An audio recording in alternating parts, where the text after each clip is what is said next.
battle for Middle Earth is about to begin.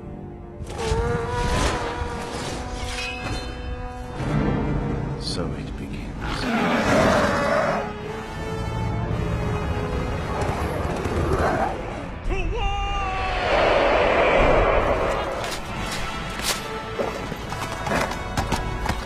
Send these foul beasts into the abyss!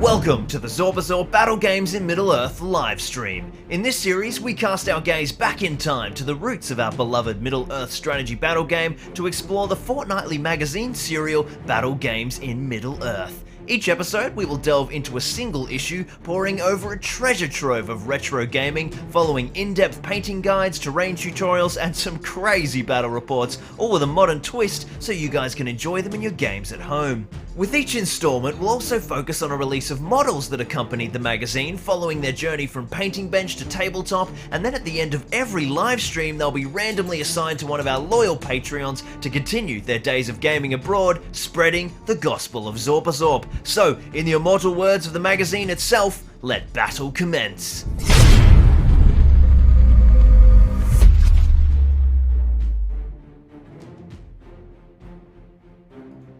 Welcome to Zorpazorp Gaming, my name's Lachlan Linton Keane, and welcome to our 6th installment of the Battle Games in Middle Earth livestream. We are still kicking on, 12 weeks in. It's going really well so far. I hope you guys are enjoying it. We've got a ripper of an installment today. We are painting the one and only, the heir to the throne, Aragorn. He is in his Helms Deep attire, which is an absolutely awesome model. So we're going to be painting him today, and then we've got a beautiful little interactive battle report, which is going to be Aragorn and a couple of Rohan lads, and they're fending off some Uruks who are on their way to Helm's Deep. So it's a cool little objective place scenario, which we'll be playing later in the stream, so everyone in the chat will be able to jump on and join in and vote for Aragorn and control their moves and have a bit of fun. It's actually going to be a really cool scenario with some cool old school objectives. If you're new to the stream, this is the Battle Games in Middle Earth stream, where we dive through one of these old retro magazines from the early 2000s. You can see them here. They're an awesome hobby supplement that came out, and we've got, they've got painting and terrain guides and battle reports, and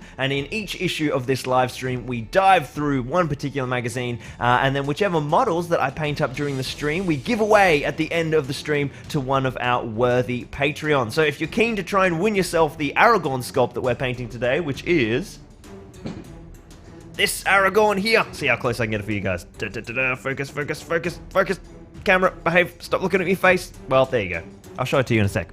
It's the awesome Aragorn charging down. He's got no cloak, his chainmail's banging around everywhere. He's got all these leather and all these little jerkin bits that he's tied up. So, yeah, if you're keen to try and score yourself that Aragorn model, you can still head over to our Patreon. The link is down in the description, and I will update the magical giveaway Patreon wheel before we give it a big old spin to give away our beautiful little Aragorn. He's taking on some Uruks today, the famous Uruks of Damien O'Byrne, and he's also, it's a bit of a blast from the future today, because we're bringing some Rohan warriors into the battle report, even though we haven't painted those yet, because I think Legolas is next, and then the Rohan warriors are just around the corner. So we're going to have a good old-fashioned scrap today. We're diving into some more complex rules. We're diving into all sorts of goodies. It's going to be a really cool stream today. Let's have a look in the chat and see where everybody is from. There's already 50 of you watching straight on. The notification bell is working for some of you. Let's have a look at who is joining us in the chat. My goodness, there's a lot of you. Good morning, everybody. We've got people from Australia. Andrew Lemaire's there. We've got Maxi from France, Nuke Boy from France. We've got Glenn Sanford. Welcome, Glenn, one of our new boys. We've got, well, new Patreons anyway. And we've got Hunter's family. Welcome, Hunter. We've got Kim and James Collins, Julian from Germany. What else have we got? We've got checking in from Geelong. It's Kenny Gage, another Victorian. Welcome, Kenny. Dan Gross is here. Niall is here. We've got he's looking. Oh, his dog Bailey's watching on. See, we even cater we're an animal-friendly channel, I think.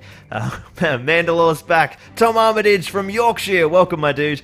Houston, Texas. I always say your name wrong. Destro the Dexterous. We've got Edinburgh. Callum from Edinburgh's back. Welcome, Brack. Well, Callum from Edinburgh is back. Welcome back, Callum. Warwick from London, first time making the stream live. Good to see you here, Warwick. Thanks for joining us. Larissa's watching from the living room a few meters away. That's very witty, darling. Darren from Ireland, as usual, representing the green. Good work, Darren. We've got Central New York, Mac Attack. Nailed it. Awesome. Good to hear, Daystro. So we got a big selection from the global community, which is good. Now, I think while we're all kind of jumping in and joining into the stream, I've got an important little question for you all.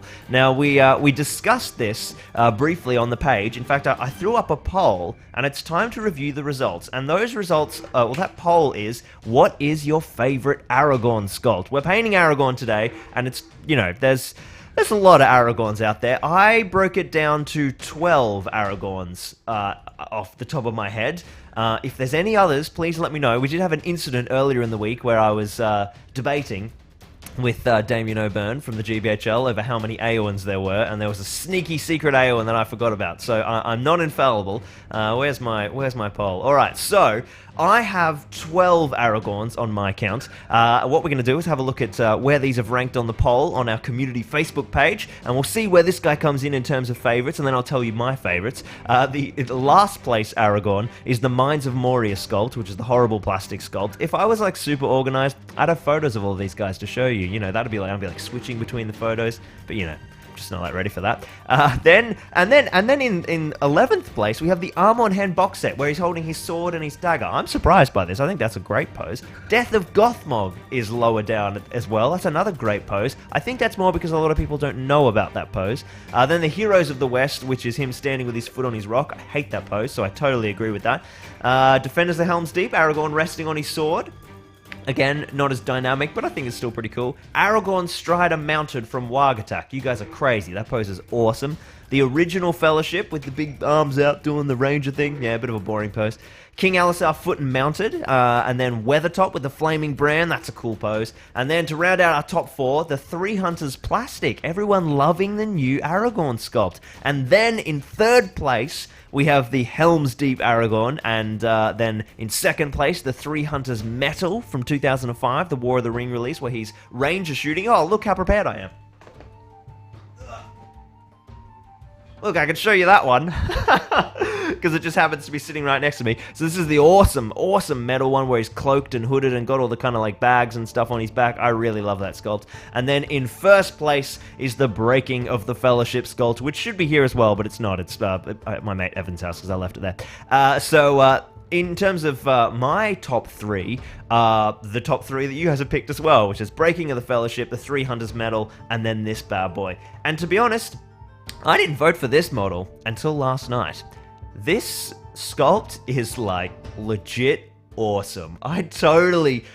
Just because they're so common, because of course they came out with the magazines, which is why we're painting it today, you can find them for like $5 everywhere. They're really not very rare at all, but so I guess I've got like 5 of them or something. So I didn't really rate it, and I've never really used it because I always like to have his elven cloak. But looking at this model last night as I was priming it, it's unbelievable. I'll show it to you guys in close detail when we switch the camera around.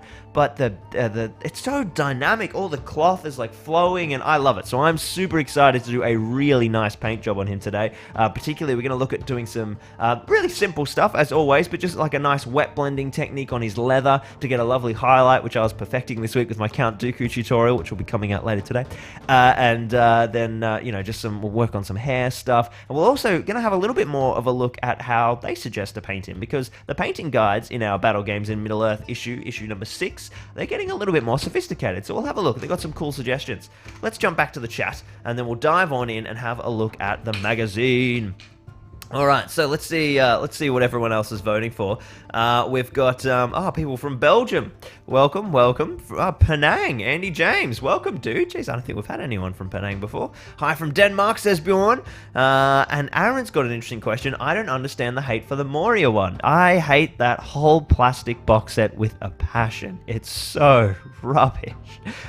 It's just the pose itself is pretty cool. Like, it's a bit of a dynamic Aragorn. He's like swinging his sword, his cloak's going off to the side, but it's just the resolution of the plastic kit. They're really bad. They're like worse than the worst plastic warrior kit. They're not good. And the thing that really bums me out is Warhammer TV just did a painting tutorial for Middle Earth, which is awesome, and we love that. We love to see more stuff on Warhammer TV, promoting it to the main audience of the Games Workshop sort of buyers who play 40k and Sigmar and stuff. But, of course, they only want to do tutorials for models they're currently selling, and they did this cool tutorial, which was like painting your 9 models with 9 paints for Fellowship of the Ring, but the only Fellowship they sell as a box set is the plastic box set. So they did a painting tutorial for the plastic box set, and now everyone who doesn't play Middle Earth sees that and goes, oh wow, geez, the models from the Middle Earth range aren't very good. We have some of the wickedest models out there. We've got amazing sculpts, particularly for our Fellowship heroes. And now everyone thinks we have crappy plastic ones. So anyway, that was a bit stupid, in my opinion, from Games Workshop's marketing technique, but I do like the idea of, doing stuff on Warhammer TV for Middle Earth. That's always awesome. Alright, so everyone, we've got some other questions here. Let's have a look. Hey, Paul Carroll's back from Ireland. Welcome, Paulie. 3rd place for Helms Deep. What? Yeah, so, yeah, it's such a good sculpt. Such a good sculpt. I'm really happy. Niall's got an interesting question. He says, any thoughts on the new models announced? We've got a lot to talk about today before we actually dive into our stuff. We just had the Middle Earth Grand Tournament in Nottingham at Warhammer World this weekend, and we had a little sneak peek at some new stuff coming out. We know there's a whole lot around the corner, but the guys are keeping pretty close-lipped at the moment. I don't know when we'll get a leak on the next supplement or a piece of info. It might be like June, July. Could be earlier. We'll see. It will definitely know by Aragorn in August. We'll absolutely know. If not, it'll be announced there. We had 2 models released. We've got a release of a really old sculpt, which was done in 2012 by the Perry brothers. I'm always excited to see more Perry brothers stuff. And that was for the Keeper of the Dungeons, which was is that big orc with the big mace thing, the one that tortures Gandalf. That sculpt was actually originally for Bolg, because that prosthetic set of makeup and character was the original design for Bolg until they changed Bolg and then sort of reused that for the Keeper of the Dungeons because they'd already designed it and PJ liked it. So it was originally a Bolg sculpt and it's been released, and so it's a bit of an interesting sculpt because it's obviously like 8 years old now, but like it's not like something extra that they did. It didn't take away from anything else on the sculpting table, but Rob just sort of was like, well, we've got this old sculpt kicking around, let's check on the mold and then get it out to the people and give them a little surprise gift, which I think is really cool. He did that recently with something else as well. Can't quite remember off the top of my head, but that happened recently too. If someone else can remember what it was, let me know.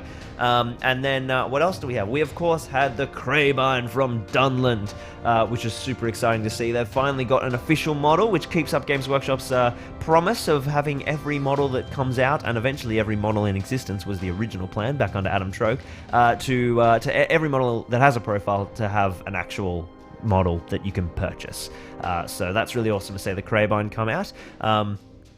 The sculpts are okay. I'm not like sort of super excited by them, but they'll do perfectly. Nice to know their official base size is 40mm, as we all predicted. So anyone who's done conversions with any of the other miniatures and birds and crows and ravens that are out there, everyone was using 40mm bases, so we were right there, because of course we sort of good guess, 10-inch or 12-inch move, whatever it is. It's probably going to be a 40mm base. We've got some other questions here. Only Aragorn with bow, if I remember. Yeah, so this Aragorn, the Aragorn that I showed just before, the Aragorn with Ranger, I think it's the only one shooting his bow. Obviously, Ranger Aragorn has it on his back, or original Fellowship Aragorn. So I think that's I think it's got it on his back. Maybe not. We'll have to check. Talking about poor plastic models, says Darren McWilliams, he's painting Rangers for his son's battle company. Worst sculpt I've ever painted. Yeah, I just did Rangers for my battle company, so I was painting a few of those plastic Ranger models, and there's a reason why I was using as many metal conversions as possible. There's like weird sections of like flat detail everywhere, but I mean, yeah, you can make them work. You just got to work a little bit harder, They've got lots of crazy stuff. Mandalore says, do you have any recommendations for modding models? We're talking conversions here, like swapping heads or something. What specific faction are you thinking of, Mandalore? In general, just go for it is my advice for conversions. Get yourself a razor saw, which is... Oh, actually, do I have one here? We'll see.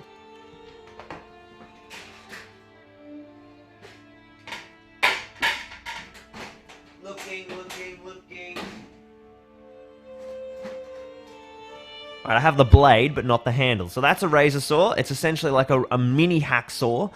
Sometimes they call it like a modeler's saw or a modeler's razor blade. This is amazing for sort of sawing back and forth and cutting things up, particularly metal. It will get through metal. It's fantastic. So definitely get one of those, have a nice sharp scalpel and just go crazy, basically. I wouldn't start with metal because it's a bit more kind of, it's just harder, basically. Start with plastics, and fine cast and resins are easy to do, but obviously they're expensive, so it's a bit like, if I made a mistake. So I would just start on some plastic warriors and just go crazy. Green stuff, it's with all of these hobby things, just do it and you'll get better. Don't put pressure on yourself to sculpt a masterpiece the first time you do it.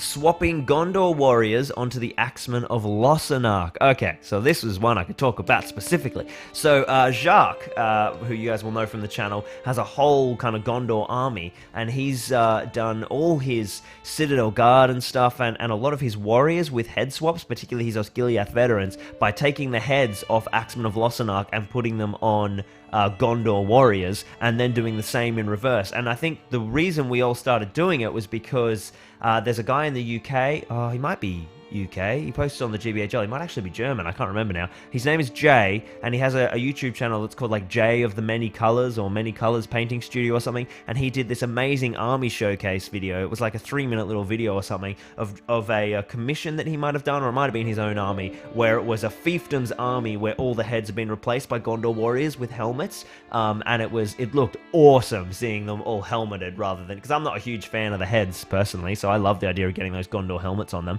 So definitely check that out.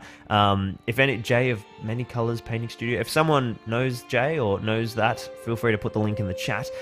So did he swap the beards? I can't remember, to be honest. I think he did a mix, like sculpting some beards coming out of the Gondor helmets. Yeah, it was a really cool conversion. Obviously you got to that's metal, right? So you got to cut the necks and do that sort of thing, and you're obviously going to need a pin vise if you're starting to do metal. So it is really fun to get into, getting all the like crazy conversion-y stuff, and you just you start really enjoying it. I love converting. It's good fun. We got a question here from Andrew Dagerstrom Hanley. Rohan made to order content predictions. Circling back to the GT, we also found out that there were a couple more little announcements. The next book that's going to come out, this is topically important. The next book that's going to come out is a White Dwarf Best Of. We'll be talking about this in a little bit. So they're going to do a White Dwarf compilation book that has the best sort of magazine issues from White Dwarf, or articles, that's the word I'm thinking of. The best White Dwarf articles from the early 2000s all the way up to now in one big book, which is so cool. There are 3 of those books that already exist. This one is the White Dwarf Best of White Dwarf Fellowship of the Ring compilation, which I picked up on the Aussie Buy Sell page, and I am slowly working my way through. This stuff is like, when we finish the 92 magazines, we are going straight to these. The stream will continue. These are really cool. Lots of awesome old school retro stuff in here. I grew up on White Dwarf. White Dwarf was huge for me. Waiting for, I think it was like Friday mornings, I think, in Australia, that it would appear in newsagents, and every single month I was like racing down there to get it since I was about, 10 maybe. I haven't missed an issue all through the early ooze and late 90s. And then I kind of stopped buying it when I went to uni, so that would have been about 6 years ago. And then occasionally I still grab one of the modern ones occasionally if they have good Middle Earth content or something in 40k that I'm interested in, having zero interest in Sigmar. So, yes, the Pelennor Fields battle in White Dwarf 300 was amazing. If I remember correctly, Adam Troke was in control of, I think, the Mordor Orcs, because Moradins didn't exist at that point, and the scenario was just like one of the Ministry of Wall kits, and then this ring wall of orcs, of like, I think it was like 60 orcs, and just this horde of like 60 Rohirrim cavalry are just like trying to smash their way. The orcs made like a shield wall around the gate, just like trying to hold up, and the Rohan are trying to cut through them before the Mumakil arrive. It was absolutely crazy. So yes, we had that announced, and then back to Andrew's question, they also announced that there was going to be a Rohan themed made to order. So for those of you who don't know about the made to order, our Games Workshop have been doing that recently, where it's like a release for a week only of a whole bunch of sculpts they're not currently making. They've done lots of fan favorites like the Metal Mordor Orc Warriors, Haldir's Elves in Metal, lots of juicy things, and they've announced another made-to-order is coming out that is Rohan themed. Now, when they say Rohan themed, I'm guessing they mean War in Rohan themed, not just Rohan models. That would be fairly unifactional and slightly stupid. So, I'm going to assume that it's War in Rohan themed, and let's make some predictions. Alright. Metal Warg Riders, definitely. Metal Scouts, Metal Urukai Scouts, particularly Bowmen and that sort of thing, that you could usually only get in the Attack at Arm on Hen set. I wouldn't be surprised if we see that again, because it's still, it feeds into Rohan. Jumping back to Rohan, we know we're getting Gambling without Banner, which might be useful for battle companies, but if you're taking gambling in a points match game and you're serious about your life, take Gambling with his Banner. What else could we see? What other Rohan models aren't currently in production? I tell you what, the Rohan Captain with the axe pointing up, I picked that up for $5 a year ago. Amazing, amazing. What else? Oh, that's right. Yeah, sorry. James Palmer says, do you remember that Helm was just a rider of Rohan with a blue cloak and a head swap back in the old Pelennor Field scenario? That was awesome. Warg Attack Theoden. In fact, the whole Warg Attack box, that's probably what they'll do, is they'll bring back the box. Yes. Yes, Metal Ends. Oh, of course. Aomer, Knight of the Pelennor. That is 100% going to be in that. That was kind of hinted at by Rob as well. Which is interesting, because I don't think, if they're bringing him back on Made to Order, I don't know if we're getting a new plastic AMR. Which is interesting. I think what they'll do is they'll bring back Knight of the Pelennor, and then they'll start making plastic stuff for the next supplement, which is hugely disappointing. But we'll see. I mean, I love Knight of the Pelennor, but I really wanted a new plastic AMR. I would have taken that over Dernhelm, absolutely. Yeah, but I get it, because Dernhelm's the new profile, and it's amazing and everything. Metal Ents has also been sort of shown or teased. Rohan Royal Guard Banner Bearer, says James. That's a really cool idea. Very cool, very cool. Eowyn with no armor. Yes, Eowyn the peasant in her cloth. That's a good one, Niall. If Attack at Arm on Hand is out here again, I'm screaming, says Max. Oh, that's true. There was a Battle Games in Middle Earth Harmer. There's a couple of different Harmers. Oh, I tell you what will be there. Defenders of Helm's Deep. The, not Heroes of Helm's Deep, the one that's currently a Forge World exclusive, where, that's the one that like the Eragon we talked about earlier, where everyone's resting on their swords. Yeah, lots of, the Battering Ram was also teased, the Urukai Battering Ram. So yeah, lots of stuff. I think that's probably the major players. Sons of Earl, they're still in production. Ael the Young, still in production. I'd say that's basically everyone. Is Made to Order always metal? No, I don't think that's a hard and fast rule. It's just what we've done so far, basically. But yeah. Alright, cool. Whew, welcome back, McGregor. Lovely to see you, my dude. Doing yard work on a beautiful Sunday. Fantastic. Antoine is joining us. Welcome, my man. Defenders of Rohan set sculpts were very good. Yeah, they really were, James. I couldn't agree more. Well, it's been 26 minutes of me nattering on, getting excited about things. How about we actually dive into this live stream? So, we are going to be doing our little flick through our magazine first up. So I will swing on off. In a moment. Where's my stream software? So, doing new stuff today, so that needs to go. We'll close that one, and we'll bring that one back. Alright, I will swing on over, and we'll jump up into that magazine, because we've got some cool stuff today. We've got lots of new rules. We're starting to get into a game system that's looking more like the current Middle Earth SBG. So, I will be back real soon.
Alrighty, here we go. So that is issue number 6, which is a pretty juicy little cover there. We've got Aragorn on the front with Anduril. A nice little shot of his various attire and bits of leather and cloth, and then a pretty juicy little scene there on the front. It's quite cool, actually. Which Gimli is that? That's an awesome Gimli. We've got shooting Legolas, and then the Aragorn that we're painting today, of course. Yeah, that's a juicy Gimli. I can't remember what set that's from. I've definitely got him lying around somewhere. So issue number 6, let's dive on in. Aragorn, the hero of Helm's Deep. We've got a little bit of fantastic info or lore about Aragorn. And one of the things I really love about these magazines is all of the weird production stills that you just don't see anywhere else. Like this photo, I've never seen that photo before, because when the guys were writing these or making the magazines, they got access to a whole lot of production stills licensed from New Line for the purposes of, you know, doing their little photoshopping, or I don't know what it would have been back then, but it's an absolutely awesome kind of picture, and there's heaps of really cool examples of great stuff. We'll actually see a really good reference that we're going to rely on quite a lot when we're working on our painting. Armon Hen Gimli, yes, yeah, cool. So is that the not breaking of the Fellowship? It's the Armon Hen, Attack at Armon Hen box set, which is probably one of the ones that is going to come in the Made to Order. So we won't read through Aragorn's lore. I assume you guys are all fairly familiar with the Gorn himself, but what we will have a look at is some of our new rules. Now, we are diving into some cool stuff today. We are getting closer to the SBG of our current era. We have, first of all, types of terrain. We have barriers like walls and fissures. We have rocky ground, and we have trees or forests. We are bringing in difficult terrain with a little more complexity, and now we are looking at, we looked at sort of like, you know, difficult terrain and half moving and stuff in the last issue, but now we're bringing in barriers. So we've got, you know, barriers, whether or not that you're able to climb over them. They've got to be more than half the model's height. You've got lots of, you know, starting to bring in fighting over barriers too in a minute. We've got the jump table, we've got the climb table, we've got falling, we've got jumping over gaps, over obstacles. We're starting to bring in all of the really cool elements that make the Lord of the Rings terrain system so interactive with the models. You know, a lot of different systems. The terrain is really just there to block line of sight and, you know, create positioning problems. But the way that models interact in Middle Earth SBG is really cool. Look at this bad boy. The old school Helm's Deep fortress, which I have downstairs and we'll probably crack out at some point on this stream. It should be quite fun. Or maybe we'll crack out an even bigger Helm's Deep. We'll have to wait and see. We've got Trapped models, ladies and gentlemen. Finally, Trapped is here. Trapped is a game changer. This is a huge part of basically traps win games, right? Copyright Green Dragon Proprietary Limited. Trapping is huge. Whether you're knocking models over prone or you're trapping them against other friendlies, that's going to be absolutely massive. Particularly when we've had situations in our games in the first 5 issues where characters like Aragorn are fighting a horde of guys and they're, you know, losing fights, but they're just not dying because, you know, that the models aren't getting those double strikes. I've just seen an interesting question here. James has said, do you reckon that Helm's Deep Resin model will be on the Made to Order? I think definitely not. Definitely not. Those resin models weren't made by Games Workshop. They weren't made in-house. They would have been made, you know, in China or something. So, you know, those molds wouldn't even exist anymore. At least that's my guess. It's like, definitely, I would say it's very, very unlikely that we're going to see that fortress return. And to be honest, it's cool, but it's not actually all that useful. It's too small. The curvature isn't correct to the the actual set if you're trying to build it into a bigger Helm's Deep. So it's kind of fun, but it's actually not very useful as a set of walls. The Gondor walls are much better because you can get multiple sets and string them all together. But the curvature of the circle is actually incorrect in that in this Helm's Deep fortress. So I've got mine, and it barely ever comes out. We have models on the ground, being attacked on the ground, sort of lying prone, all sorts of cool stuff here. We're starting to see some really nice photography as well in these miniatures, so we'll have a look at those rules more in depth. We've got our battle report for today, which is an absolute ripper of a bat rep. This is probably going to be the funnest we've done so far, I reckon. I've upscaled it a little bit. We'll have to wait and see when we get there, but we've got Aragorn, and we'll bring in some Rohan as well. Fighting off a horde of Urukai, and the Urukai are trying to like find secret ways through these ruins into Helm's Deep. They're trying to dig in some tunnels and get in into the caves to murder the women and children or something. So we'll have a look at that in a sec. But some very cool stuff there. We've got some special conditions, some special objectives. We're starting to get towards really cool narrative scenarios. Very cool stuff indeed. A bit of tactics, and then we've got our painting guide, which we will actually have a bit of a look at. This stuff is getting really, really cool. This is a really great miniature, and you'll see here, this is the awesome reference photo I was talking about. We'll actually dive back to this in a sec, and I'm going to show you guys how I build a painting scheme. It's an awesome reference for us. Lots of dark, grimy stuff. So we'll bring in a little bit more contrast than is on the actual costume, but it's looking pretty cool. They've got guides for flesh, guides for the brown, painting the hair, Aragorn's shirt, the leather areas. They do some cool things because, of course, we're painting with that sort of, reduced selection of miniatures. We've got like less paints to work with is the big one. So they're mixing up different browns by mixing in their flesh tone, which is really cool. And then they had a little terrain guide, which we did last week, of course, on making different ruins. We had a look at all the different techniques that I use on making ruins, some far more advanced techniques than these. And if you're keen to check that out, feel free to go and check the upload of last stream. We're not going to do any terrain today, because I really want to focus on Aragorn and then dive into a pretty cool battle report. But the terrain will absolutely be back next week, and we'll do a little preview of next week at the end as well. So, some pretty cool stuff, some more advanced rules, and now it is time to dive on into painting. So, we're going to leave Aragorn here for a second. I'm just going to grab my bits and pieces and brushes. We'll build our painting setup, and then we're going to build the painting scheme together, which is my really clever way of covering the fact that, once again, I haven't pre-prepared or planned how I'm going to actually paint it. But there's, it's a lot of simple classic techniques that we're all pretty familiar with, but we can put together a pretty cool little paint scheme. Maxie, thank you for joining us. We'll see you next time. Surely we bring the Goblin Green back, says Sean. Well, yeah, maybe. Goblin Green on the bases. We're actually going to be doing something pretty special for the bases. That's a good little leaping off point, actually. Let's have a bit of show and tell. 1 second, guys.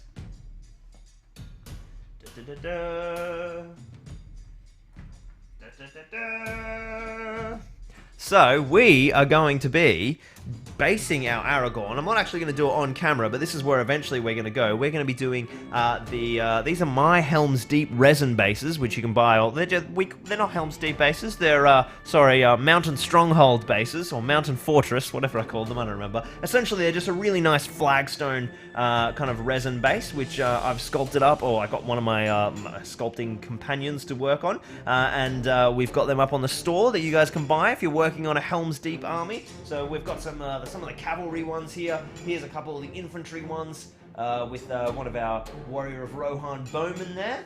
And there's another Warrior of Rohan with a throwing spear. So this is what we're going to be basing Aragorn and a lot of the Rohan and stuff that we're working with in these coming things, which I think is cool because it makes the models, the bases look awesome. I'm really happy with them, but it also makes the models that we're giving away just a little bit extra special, a little bit extra Zorpazorp.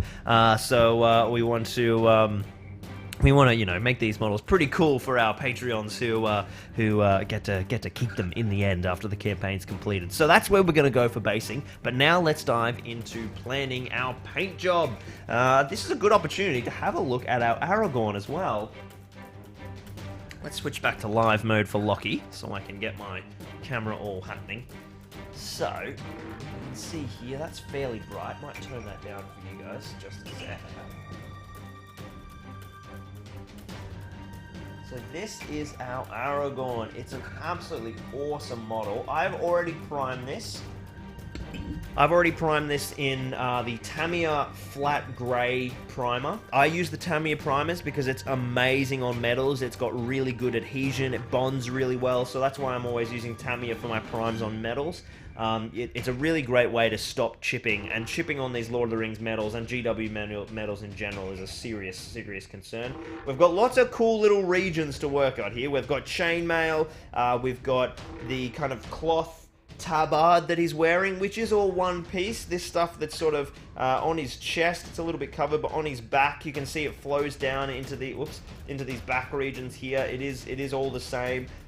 We've got all the bits and pieces. He's got so much tabernacle, so much kind of bits of, you know, he's got his dagger and his scabbard, then he's got his trousers, his big juicy boots with the high collars, and then, of course, his different armor and things. So we're dealing with basically lots and lots of blacks and browns. And if we have a look at our reference here, we can really see that it's a very monochromatic scheme. And what we want to do is bring a little bit more contrast into this model so that he can sort of still pop.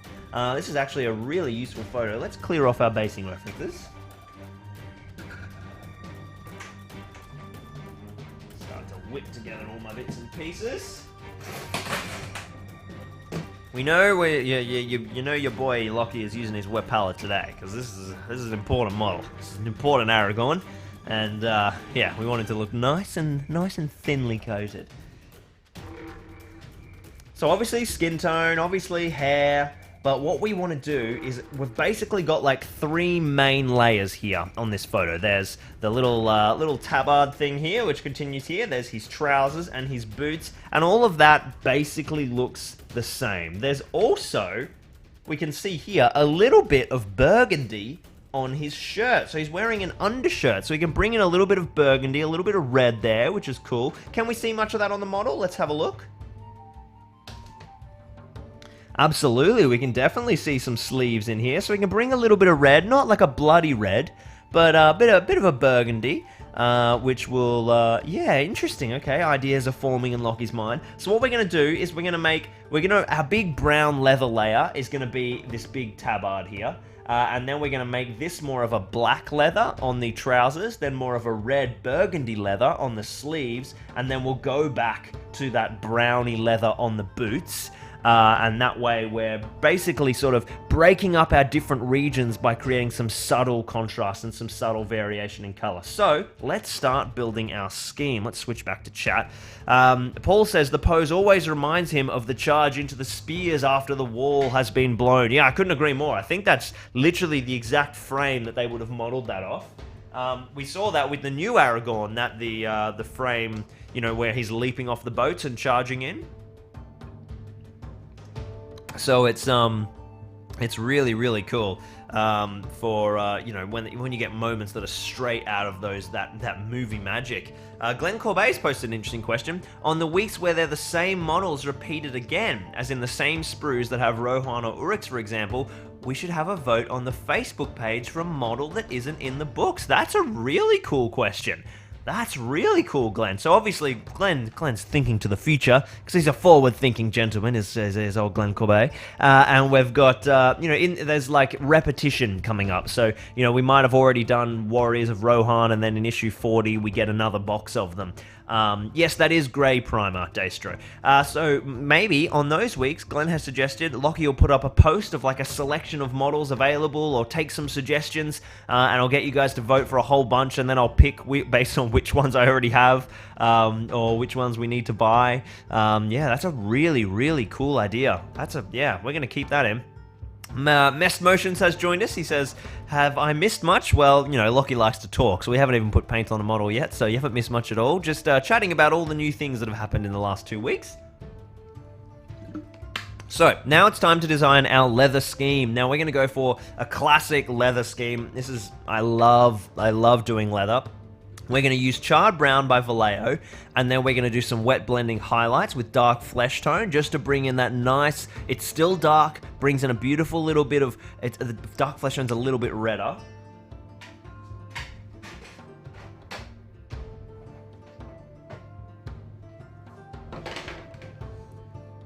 So this is our charred brown. Charred brown is basically like a rhinox hide or a scorch brown, and it's a really fantastic base for a lot of our leather layers. And then we'll jump into dark flesh tone on our main layer, which is basically a slightly lighter, slightly redder brown. And then what we'll do is do the exact same thing for that. For our for our sleeves as well, and then we'll bring in gory red as a little bit of a wet blended highlight into the final layer. And we'll make that, I'll show you some subtleties with those layers as well, just to make them a little bit more distinct, but that's 2 of our layers done. And then for our black layer, what we'll actually do is we're going to use a contrast paint. We're going to use the Black Templar contrast, which is just an awesome contrast paint.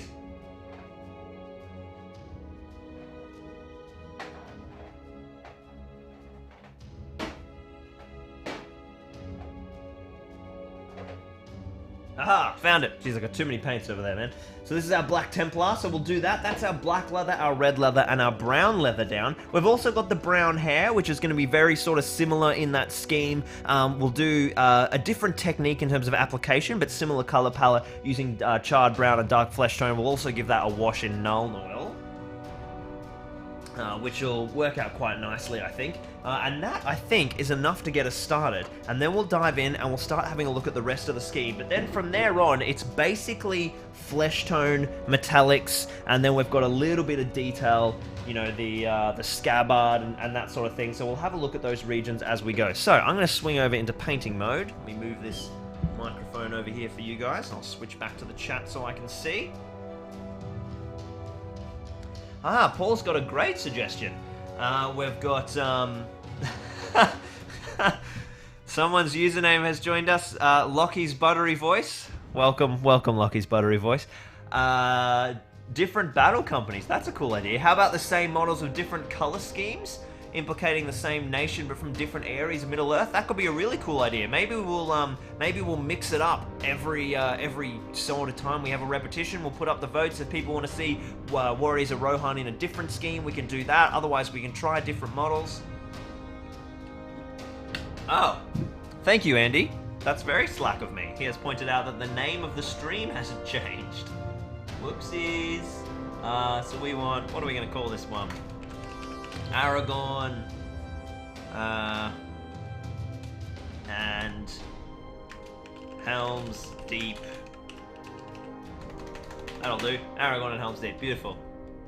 Thank you very much, Mr. Lemaire. Always watching out for me. Hello from Spain. Welcome, Spawnico. Watched your video on the Rohan houses and how to create different styles. That's awesome, man. Glad it was helpful. So what I'm going to do is keep this nice and close, because we're going to be looking at it a fair bit. So I'm going to slide my book over here. And we'll keep our references nice and close. And we want to whip open our wet palette here. And we're going to start with our contrast layers, as always. They're contrast paints, you know, they're a great tool in the toolkit. I don't often use them as just a layer on their own. The Black Templar, however, is pretty bloody good, and on small fabric layers, often a bit of Black Templar is enough to do the job. Let's have a look.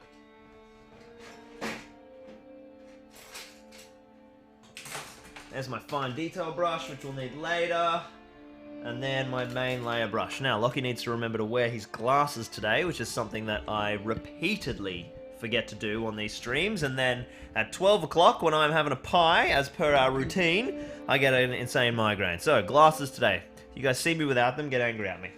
So, we're going to start with our Black Templar. Now, our layers that we're working on here are basically this little region in here and the region under here. So, believe it or not, I might actually start with my fine detail brush, which is getting less and less fine by the day. I probably need to pick up a new one. So we're going to smash that in. Again, it doesn't really matter if we get this sort of on other areas. We just need to get a good coverage on this contrast layer. But all these other layers are going to be re-primed anyway, so I don't have to be particularly delicate. It's just about making sure that the application to the actual contrast area is really good. So if you haven't worked with contrast paints before, it's all about making sure that we are missing, you know, avoiding over-pooling. I'll tell you what I'm going to do. Let's go in live and switch right in here. It's time for you guys to actually see what the hell I'm working on. And I'm going to set my hands up so that if I brace them like this, you guys can see nicely. So that is what we want to do like that. Okay. I'm sort of hoping to get you guys a nice little piece of vision. Someone in Surrey that you have changed the title. I just updated it. Thank you, hon. Sorry for the delay. That's okay. Larissa has also noticed that the title is wrong. She's my quality control out there in the lounge room. So when you're applying your contrast layers, you want to make sure that the whole layer gets applied to the model before any of it dries, because you want the pigments to move around properly. So you'll notice I'm actually going pretty bloody fast here, and that's another reason why it's good to not be too finicky, not worry about getting it in the wrong spot. You just want to get this black down.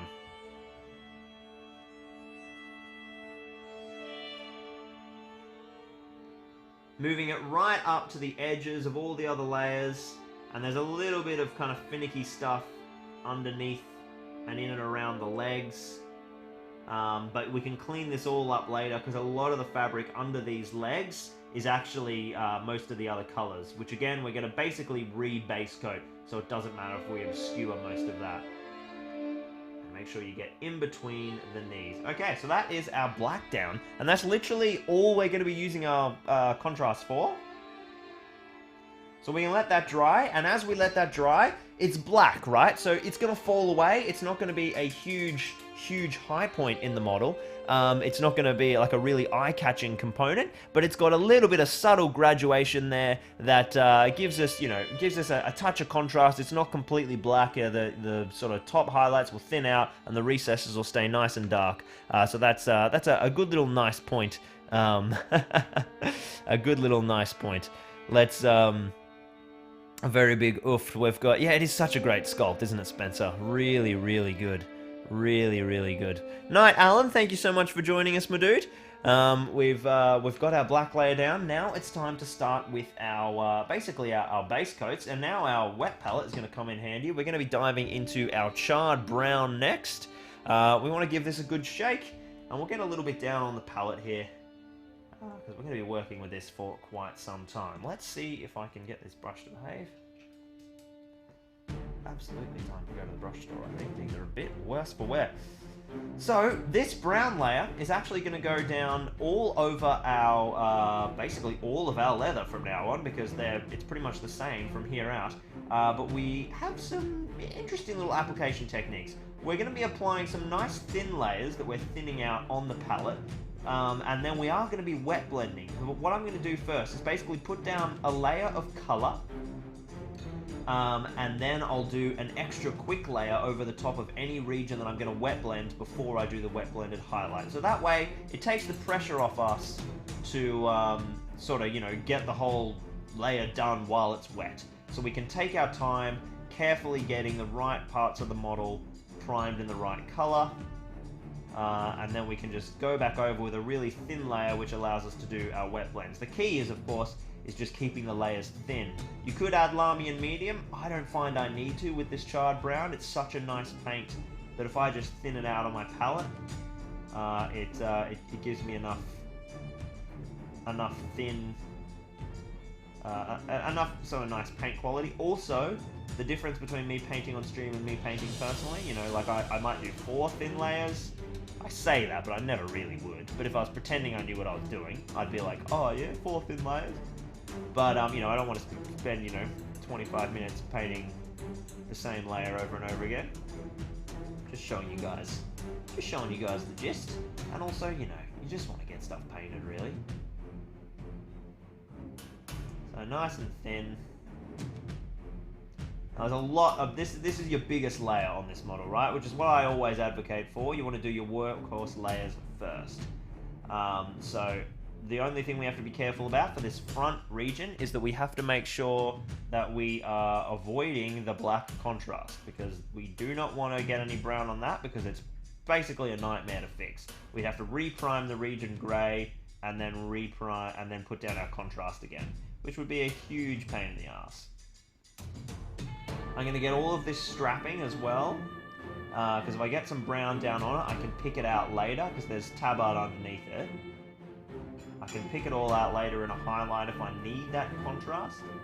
We also want to make sure we get under the lips of these various bits of cloth. Good lord, there is so much leather on this model. We're going to be here a while.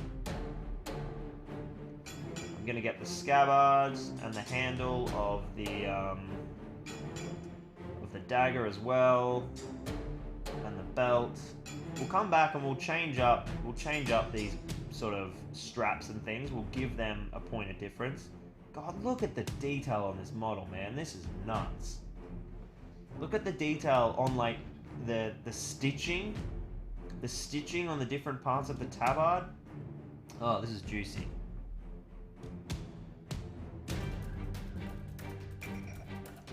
We want to make sure we get this into all these little regions.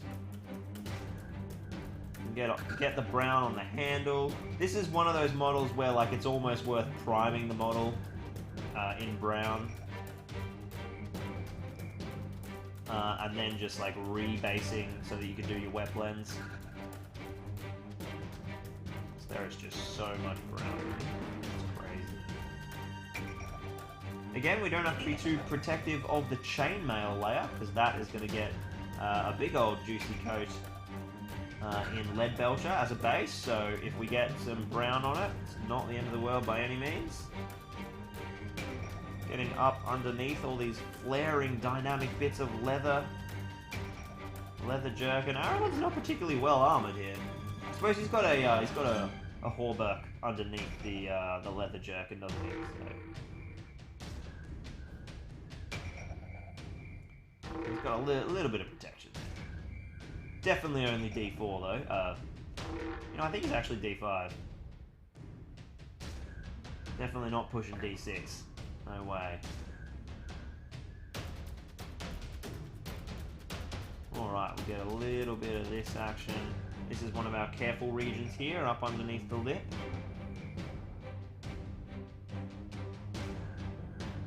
Look at that. No brown on you today. Just contrast for you, Mr. Legs. There's a little tricky bit in here. You've got to get, like, the underside of the front piece of jerkin without getting brown on the legs. That's fine, perfectly doable. Alright, that's the bulk of the under jerkin done.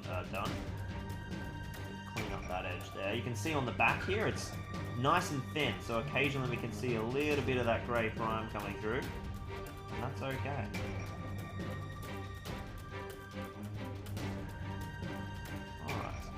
We'll just focus on the leather for now. I'll come back and do the hair in a bit. Hit the handle, I've hit everything. Alright, let's I think we might make that scabbard actually contrast black as well, to have another black layer. So I'm going to keep the brown off that. The Greaves, or van braces, or whatever these things are called. I was calling the wrong thing. I think we talk about this every stream. These are going to be the identical leather. To, like, you know, these are going to be our brown leather scheme. Now, someone mentioned that there were... Right, so someone mentioned earlier that there's the white tree symbols on these things. It's not on the sculpt, so if we're doing that, that's freehand, which is going to be a disaster.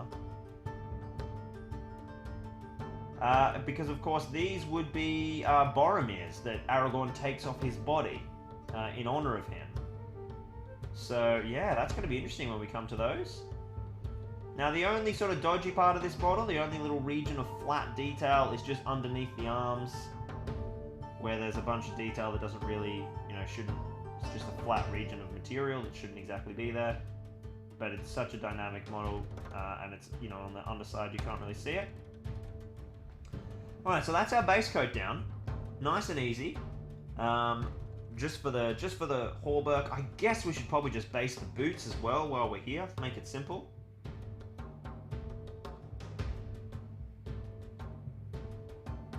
So we'll get this coat down on our boots too. We may do something a little different with them. We'll see what the scheme needs. This is the trickiest bit, is for the boots, is doing the lip.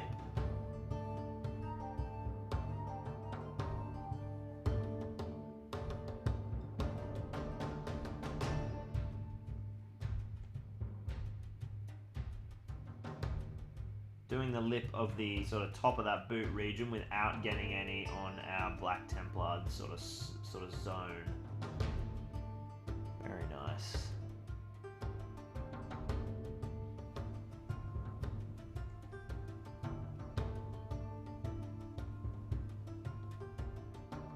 The boot there, alright, that's one boot based. And then we'll do this little region here on the back of this boot. Alright, these guys is coming. This boot's coming along. Basey.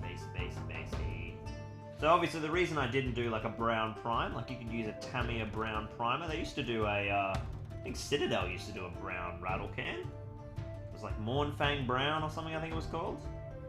I don't think they do that anymore. But Tamiya have a nice one. They do NATO brown or red brown, which I use sometimes when I'm priming things. If everything, you know, should start as brown or it's easy to work up from there. Because I wanted to use some contrast paints, I decided against it. So, let's get sharps on that. That is all our brown down. You can see it's still a little thin in areas, and that's totally fine. Because now what we're going to do is prepare for our wet blend. I'm going to add some more charred brown to the wet palette, because we're going to need some more. And I'm going to bring in my dark flesh tone, give that a good shake. And you guys can see there on the palette, it's still a brown, but it's a lighter brown. It brings more of that red into the brown sphere. So now what we're going to do is each region that is kind of relevant, each region that we're going to work on, we're going to put down a thin coat of our base over again to complete that base, and then while that's still wet, we'll come in with our fine detail brush and we'll wet blend some highlights. So let's, we're doing the boots, so let's continue with them. Their prime will pretty much still be wet anyway, but I'll just give them a second layer really quickly.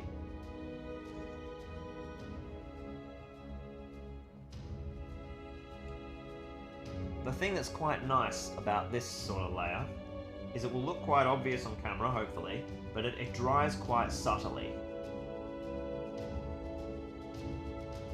And the reason we're doing this wet blending technique, which is basically just painting layers while it's wet, is you get more subtle graduations and nice blends. It minimizes the contrast on the layer. So I've come in with my fine detail brush, and what we're going to do is just pick out all of the raised regions with this brighter color.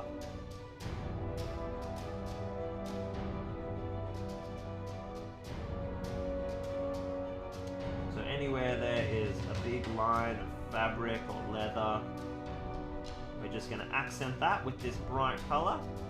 And that's of course representing, you know, this region's getting a little bit more sunlight, or moonlight as it probably is with this model. Or he's being lit by a big 50k HMI film light. We're matching the scene from where he's charging. There's some lovely bits of detail. You know, so often you just see that boots and shoes are just really unlovingly sculpted, and that's not the case at all with this model. There's so much going on in all the little folds of shoe fabric. Just looks absolutely fantastic.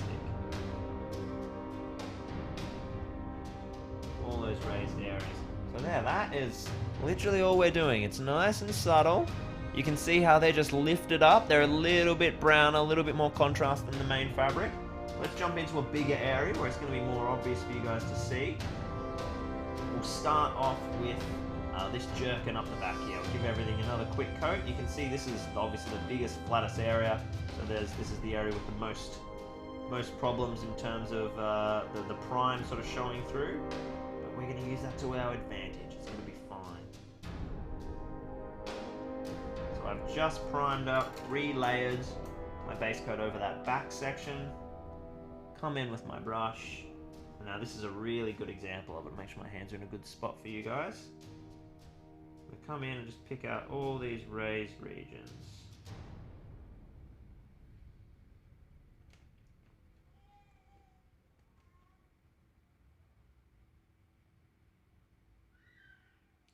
Across the back of the shoulders here, you can even put a little bit of highlight on these flatter panels.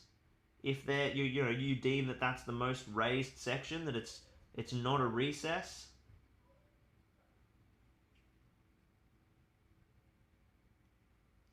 Put a little bit across the back of his shoulders there, leave it out of that recessed flat area.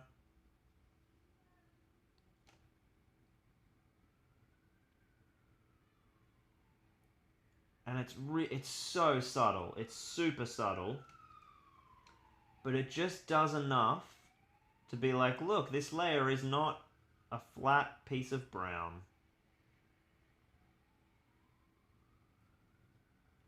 There we go. God, that looks really nice. And then we'll zip around. I'll paint it all the way around to the front here as well. Alright, let's keep on layering and keep on wet blending. So, important question for you guys is who is painting Aragorns alongside me, and what Aragorns have you chosen to paint? You get double points if you're painting the exact same Aragorn as me on the stream today, but any Aragorn will be sufficient. And then what we'll do is I'll check back in with you guys and see how you're going throughout the stream if you're declaring to paint along with me. And then at the end, when I throw up a post, comment all your photos of your Aragorns on that post, and we can have a look at how everybody did over the whole stream, which is really cool. It's kind of the funnest sort of part about it for me, is seeing what you guys are painting along with me. I really, really love that part of the stream. So I'm just going to quickly layer up the rest of all this leather, because the paint will stay wet for a little while. So I'm going to do all 4 of these little parts. Then come in with my charred brown. No, not my charred brown, my dark flesh tone. And everywhere that's high, so that's a raised region, that fold of leather there. There's another one hitting the edge, hitting that big folded edge. On the back side as well. Switching to his back now, I've got a raised region going a different way this time because the leather fold is going a different way, which looks quite good.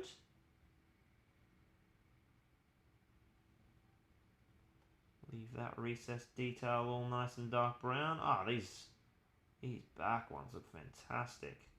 A couple of interesting little shaped bits on these flaps that are at his back as he runs. They're bouncing. So the big sort of really different and really obviously sculpted flaps that are arching up. They're a great spot for us to put a really obvious and almost kind of contrasty highlight with the light brown. And then here on the front, you've got that classic streaks of fabric where it's a little bit more subtle across the regions. Just hit those boots again there. Ah, that's looking so good. Looking so good. I'm also going to do the what are we talking about here? The arms underneath, these elbows, and basically that, you know, that jerkin that he's wearing underneath. But I'm actually just going to layer this dark flesh tone straight down. Because, you know, we're starting to create those points of difference between the leather layers. So I'm going to, instead of making a highlight, I've used the charred brown as the base, and now the dark flesh tone is going to be a layer on this underneath hauberk jerkin thing. And then I'm going to do the exact same technique we just talked about, but bring in some gory red. So I've done just a tiny bit of that on the palette, so we ain't going to need much. And then I'm going to come in and just wet blend a little highlight of gory red just onto the accent of that little elbow region. And I think that's actually the only place we see that undershirt. Maybe in the neck. As we paint, in fact, we've missed a whole region in there. That's a very good point, Lockie. We'll come back to that in a sec. So that is our little red done, which we can see there. Just a little colour pop on the sleeves there.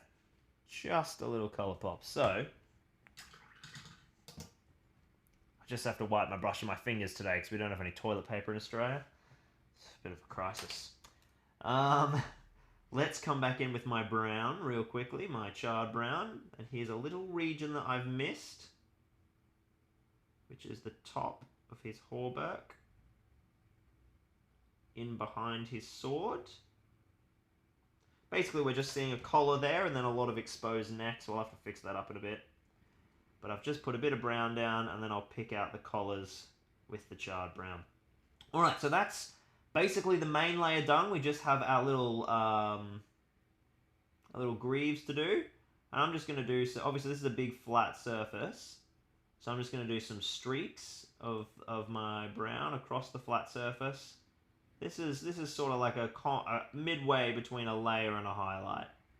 Just helps give them a little point of difference as well, because they're not made in the same time as the Hauberk. Even if it's the same type of leather, it would still be slightly different. You know what? We can actually see. This is interesting. This is what happens when you're painting a model this detailed, is you start to find more regions as you're painting. Because of the pointy element here at the top of this arm guard, we can actually see a little bit of that red cloth just before his skin, his sleeve. So we're going to come back in, and we're going to do all three of our colors really quickly on that region. So our dark brown first, which is our charred flesh tone, and that's going to go on the sleeve there like that. With a little less water on the brush. So on our sleeve, just in behind there.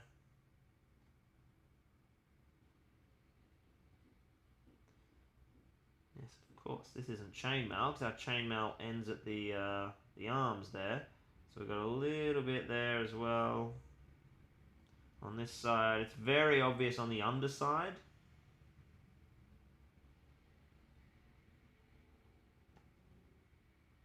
But quite obvious on the top here as well. And this is great because it gives us another chance to show off that little color pop and create contrast between the arm guard layer and the cloth underneath, which is awesome. We're always looking for little ways we can add interest and little ways we can add contrast. Contrast is the lifeblood of an interesting paint job. Alright, so that is I'm putting down the dark flesh tone now on those little regions. Underneath. Again, we're just layering this, not highlighting.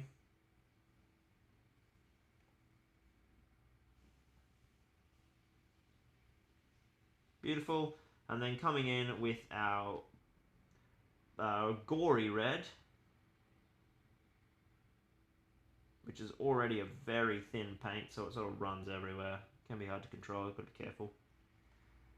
And on all of our underside, that should be red, that should be red, that should be red, and that should be red. Alright!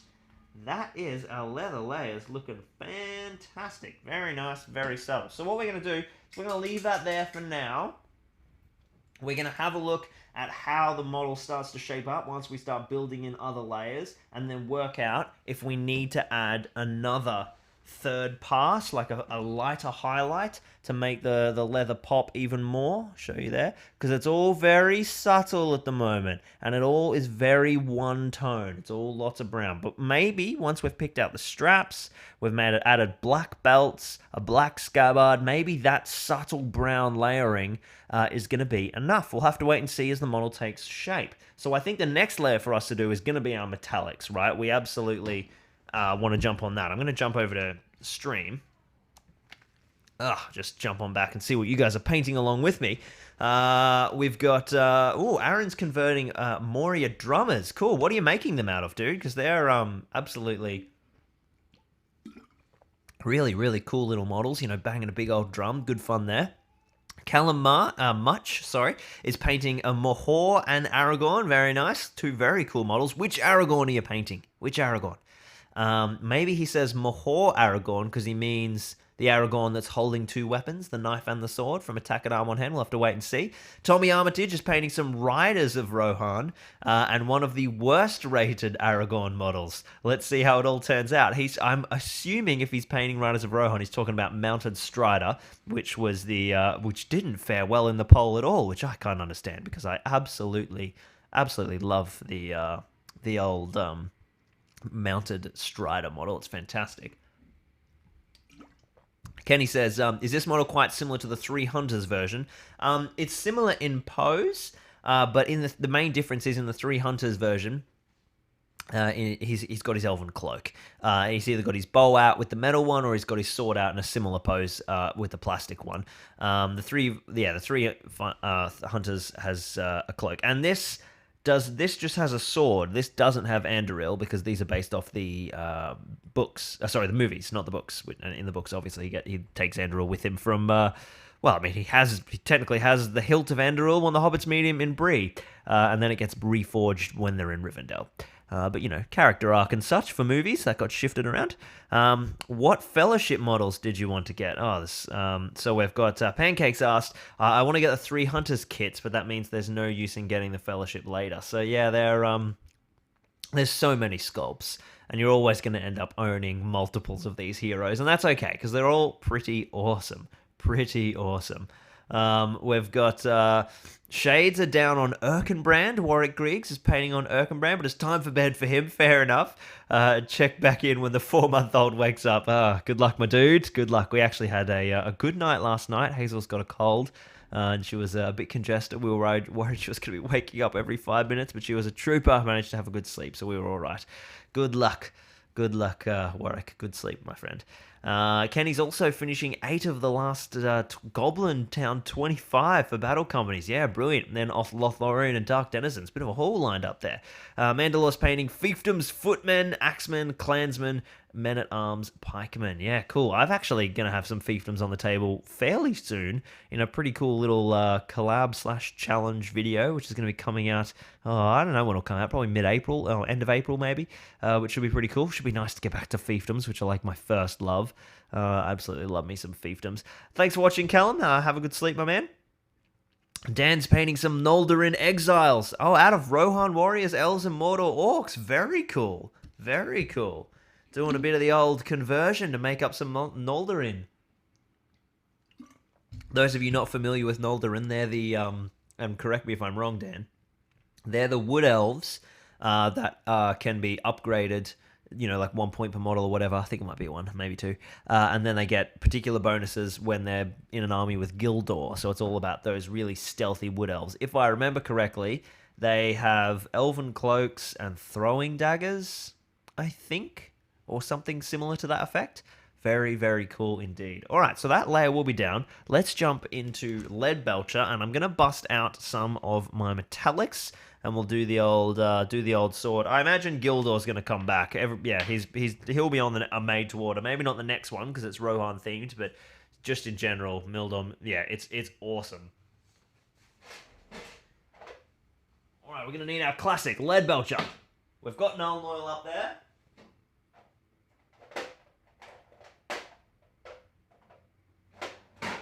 And we're also going to need Stormhost Silver.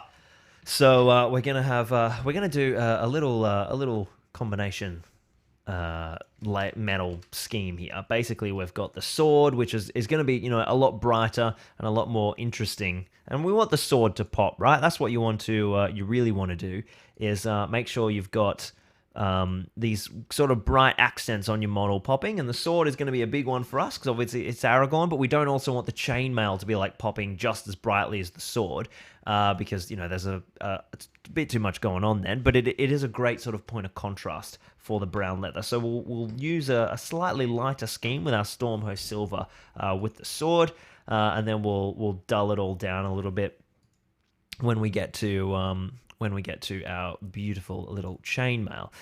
We can do that by using different colors, using sort of heavier washes in different regions. There's lots of kind of sort of tricks at our disposal depending on which way we go, but it's going to be really good. Now, if you guys are keen to see, someone was mentioning the 3 Hunters Aragorn, the new plastic one, absolutely worth checking out this awesome tutorial from Sloan Ranger Studio. If you guys know Fail Charge Games, they're fantastic mates of mine over in New Zealand. They're an awesome little Kiwi channel. Well, Sloan from Fail Charge has also jumped on in and sorted out his own little painting channel because he's like legit a master at painting. His stuff is mind-blowing. Like, he needs to start entering Golden Demons, dude. Sloan, get on it, because it's just like, his stuff's mind-blowing. So he's got a tutorial on painting Aragorn where he looks at some really advanced stuff like non-metallic metals as for Anduril and for the sword, as well as doing some really cool advanced weathering. So if you want to do an Aragorn with an elven cloak and you want to take it to like a hardcore level, he shows some really cool stuff, but it's pretty simple stuff as well. So definitely worth checking out once you finish watching here. I've got the link in the description right now, so just scroll down and alt tab that one for watching later on. Yeah, it's a really good little stream, and he's just started his channel and he's doing some really cool stuff. He recently did a great video about color theory and planning your army and planning a color scheme, which is really great listening as well. So definitely check out old Sloan Ranger Studio, link down in the description. He's an absolute champion and well worth checking out. Absolutely knows what he's doing. Thank you, Letty Warcraft, for joining us again, and Fohammer, lovely to see you. We've got some regulars coming on back. So let's jump into our metallics. Now, we're not going to be doing non-metallic metals today. We're going to be doing just classic metallics. I'm not really much of a fan of non-metallic metals, personally. It can look really awesome, but it's a lot of effort. I'm much more interested on getting well, there are some of us. There are some wizards out there. Oh, washy brushes, lucky. Like the famous Jeremy Hunthor, who can smash non-metallic metals very quickly. But whenever I've tried it, and I haven't tried it much at all, obviously it's a new technique, so you're a bit slower. But classic metallics for us. Now, lead belch is very thick as our base coat, so we definitely want to thin this, yeah?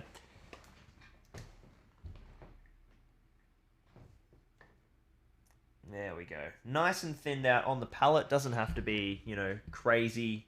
We don't have to add lamy, and I don't really like to add lamy into metallics if I don't have to. I'm going to put this all over the sword, which is obviously metal.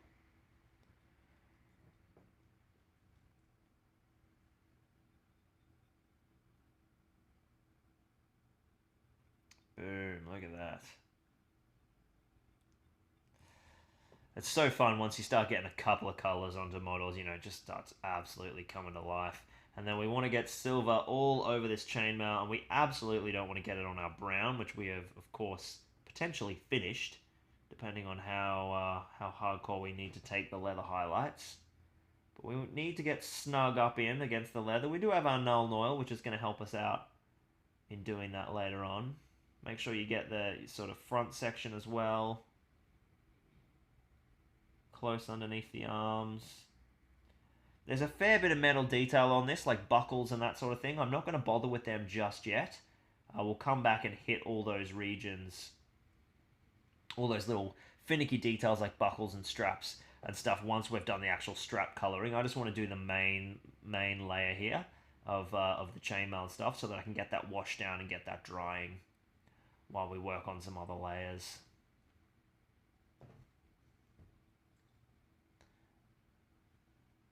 Oh man, I love this model so much. This is really nice model. Look at the chainmail detail. I reckon this model might have the best chainmail in the entire range. It's really nice. Can anyone think of like crazy good chainmail? Really nice chainmail. Alright, so that's getting up into there. It's getting a little finicky, so I'm going to grab my fine brush just to slide up in between those bits of leather and to slide down here. Again, make sure you get the underside.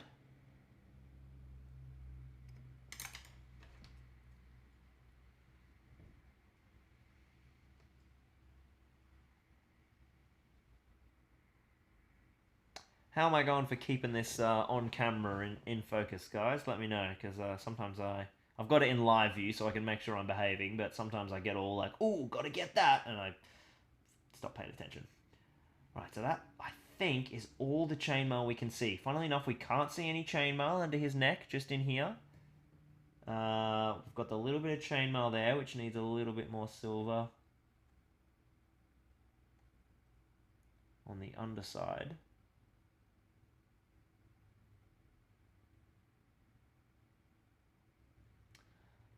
We've got some more black to do, which we'll do in a second. And we'll have some more details to pick out. So obviously there's the sword, which we've done. So now we just need to do the, or the blade. We need to do the pommel here. Give this a little pop in silver. Keep the silver off the flesh tones if you can. And we want to do the cross guard too.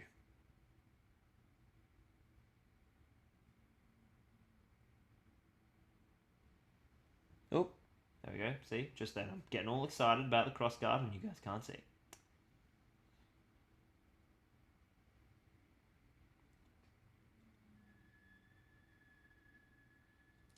Very nice. Alright, that will do for these layers. Now what we're going to do here is start to do a little point of difference. With the sword, I'm going to come and bring in some Stormhost Silver and just do that straight as a layer. Straight. Oh, that's going to need a shake. Stormhost does separate a little bit because it's one of the new Games Workshop metallics, which has a really, really sort of high ratio of flakes to solvent, so it does separate a lot. But, you know, the trade-off for that is you get just incredible vibrancy. We'll thin that out a little bit. I'm going to apply that as a layer over the entire blade, just to really lift that up and really, really brighten that off the get-go. Whoops.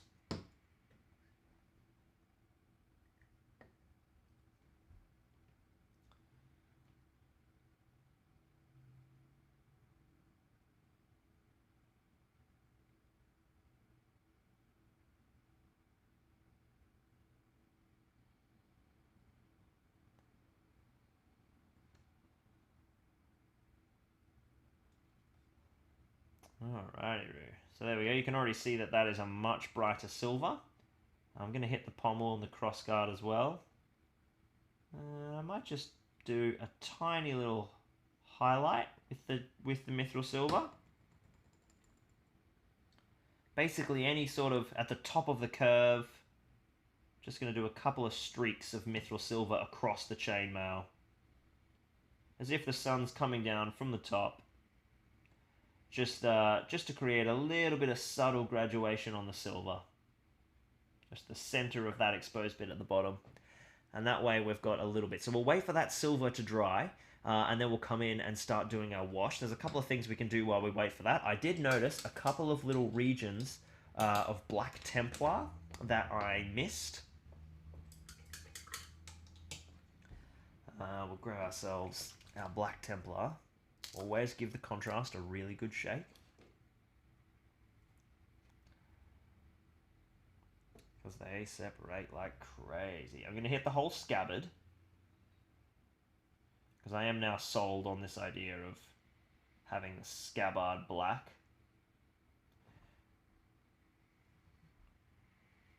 And then I'm thinking grey straps.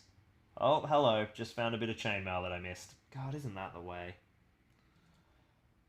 As you paint more of the model, you get more familiar with it, and then you just miss more and more of it. And find all the little regions. So scabbard right up underneath. Get a nice coverage of contrast there.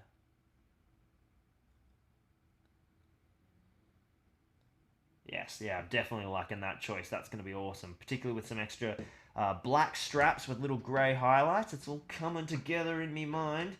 We're going to grab some lead belcher and just duck back to our little section of chainmail that I've discovered, which is above the leg, above his left leg, underneath the scabbard. Just another little pop of silver, which is awesome for the model, actually. It's fantastic. He needs a little pop down here, so it's nice to have a bit of silver on the front as well. So much of it is on the sides and stuff. Okay. Zip back to Black Templar and just fix up a little section on his leg above one of the boots, which I noticed didn't have enough. Black Templar there. You'll notice that the boots have like a little V at the back, and sometimes the contrast doesn't flow in there.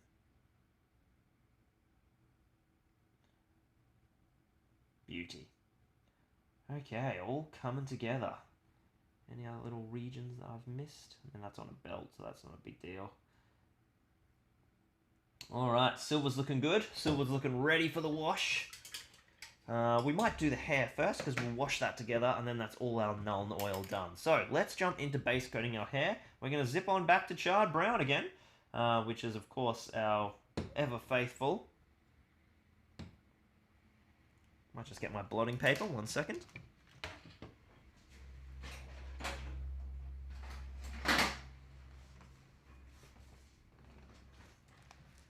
Sort of make sure I don't have excess moisture in my brush from washing my brush. And we're going to get a nice coat of charred brown all over Aragorn's hair.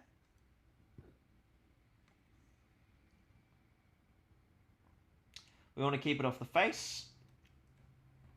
We want to keep it off the sword.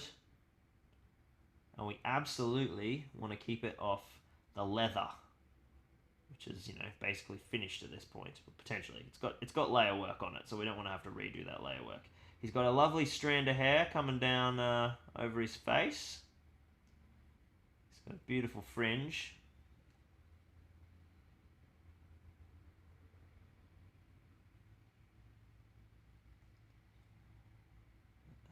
Hair up the back here as well.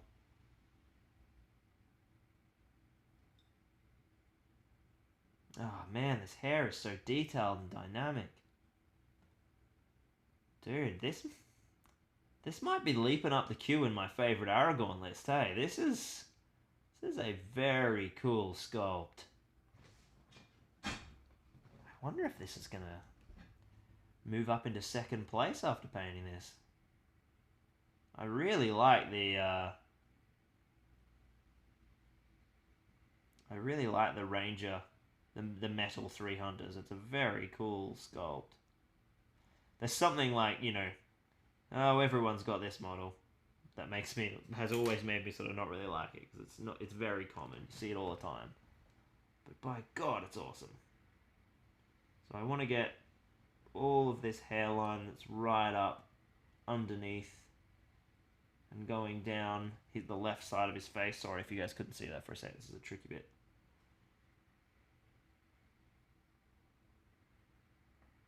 There's this big strand of hair in here. I imagine he also has a bit of beard action too. It's just being very tricky. Need a bit of paint in there. Beautiful. We'll hit his beard now as well.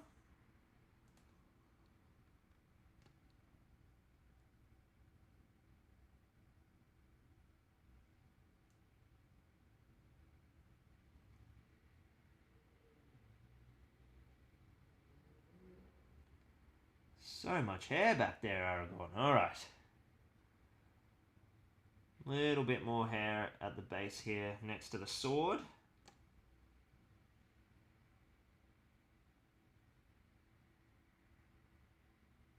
And a rogue strand there over the chainmail. Okay. He's feeling very brown at the moment, but that is okay. That is okay. Alright, so we're going to wait for that little brown bit to dry, which won't be too long because charred brown dries really quickly. And then we're going to dump a whole bunch of Nuln oil all over all of that, which is going to look absolutely awesome. We've got one little extra region of silver to do, which we will do now, which is just this little pommel guard at the bottom of his, scabbard guard. Just at the bottom here. We'll just get a straight lead belcher on that. So we just want a little bit of metal there. Okay, so he is coming together. Coming together. Nearly wash time for the metallics. Nearly wash time for the metallics. What brown for the hair? So that's using the same brown. It is just my charred brown, which I'm going to do, but I am going to make it. Look a little different. Oh, it's date night for Mandalore. All right, we'll enjoy the stream tomorrow. Enjoy your date this evening. Yeah, he's such a good model. Hey Zygon, welcome, my dude. Cool. I'm glad you enjoyed the Geonosis Mars board. It's good to see that some of you watched it. Got like no views.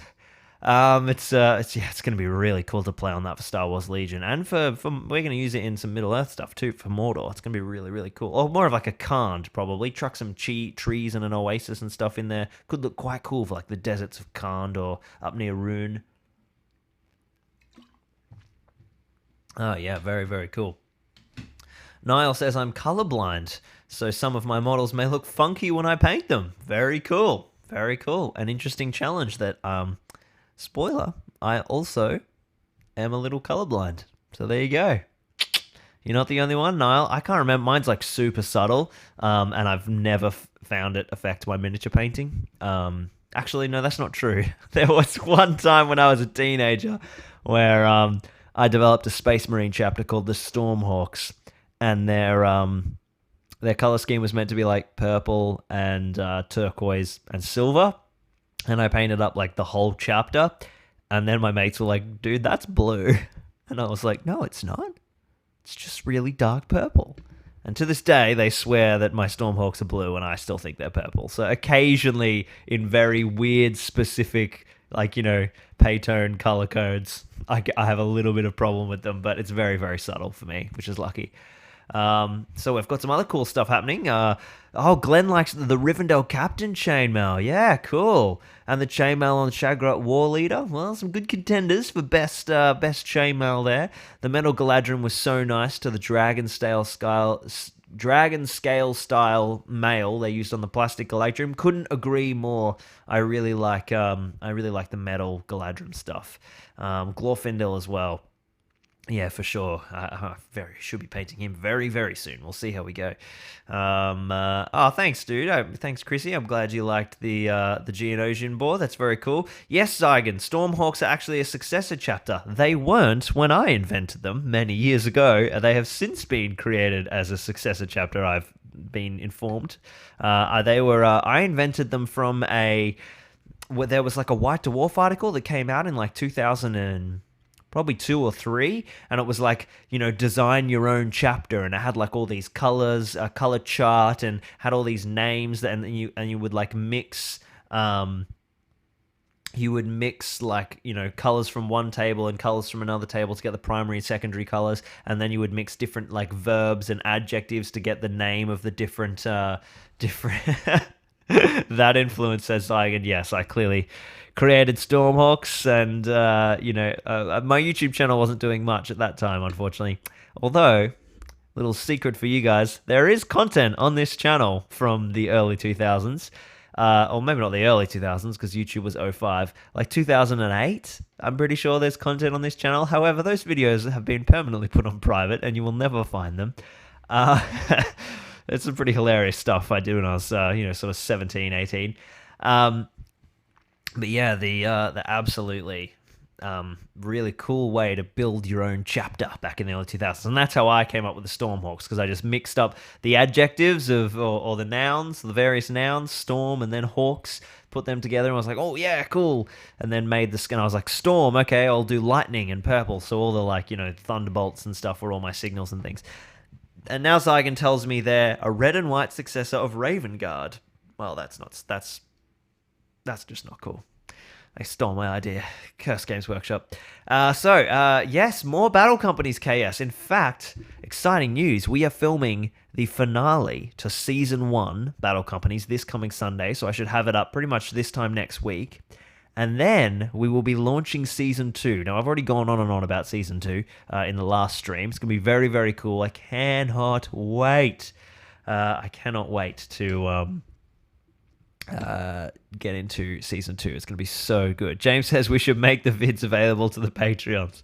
We would love them. I actually reckon, like, when I hit like 100k or something, I'll re-upload one of my old videos. Basically, I used to be on a Warhammer forum called 40k Online, which I think actually still exists. Let's check that out. 40k Online. Yeah, there we go. Still exists. Very cool. But as far as I know, it's very inactive now. There's not a lot happening on there. What the hell's my old password? Let's see. So it was an old 40k forum, and it was really cool. And so I used to make videos hey, my profile still exists. There we go. I used to make videos to post on the forum, and I was really only showing like sort of 10, 15, 20 people. I was just putting them on YouTube because that's how I was hosting them.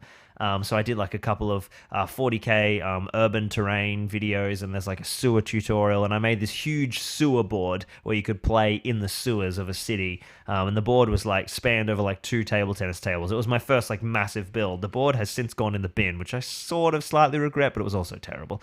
Lots of PVC piping and stuff. It would be really fun to use as like a Sewers of Osgiliath board and do that. It would be really fun actually building That's a really cool idea. But yeah, we would play, like, have the big 40k city board on one table and then the sewer board on the other, and you could actually move down into the sewers and fight on 2 levels. It was really fun. And so I would make videos about that just for, you know, my mates on this 40k online forum. So it was only like, you know, just like throwing it up for a couple of dudes. So they were very low quality and not sort of produced for the masses to be YouTube tutorials or anything. And for some reason, in a lot of them, I'm shirtless as like a 17-year-old, which is a bit worrying because, like, I was filming them in my workshop in the heat of summer in like February, and so it was like 45 degrees or something, and so I was like just, you know, not wearing a shirt. So for some reason, you know, I'm shirtless in all those videos. So I don't even know if YouTube would allow that. I think maybe I was 18. It might be fine.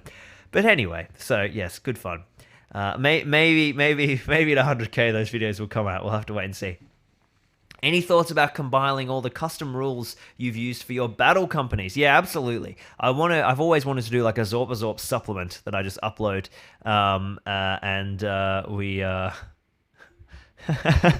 George is getting very excited about the thought of me shirtless. That's good. Yes, I'd love to do a Zorpazorp supplement eventually with all my little special rules and stuff, so you guys can have them in the scenario. So yeah, that'll happen at some point.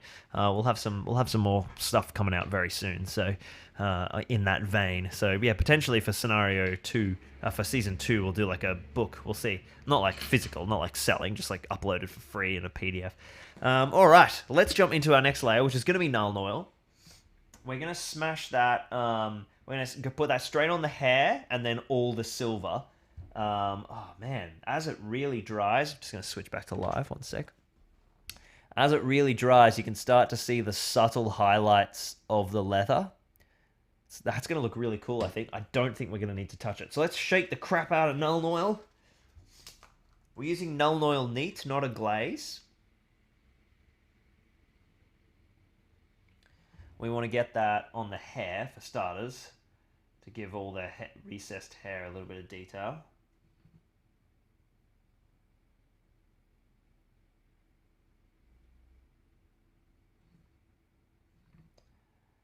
And quite a bit in the hair as well, because we want those recesses to be pretty shaded to help create that contrast. Keep it off the face, obviously. I don't want to be staining the skin, so I want to save that layer. And then over all of the silver, but keeping it off the leather.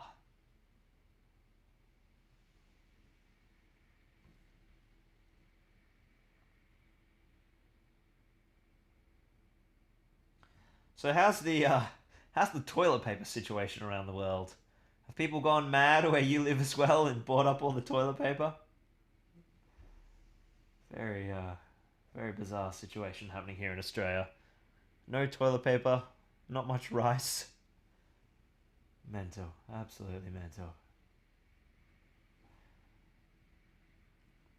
There's a little bit of chainmail down here between the sides, which we need to get.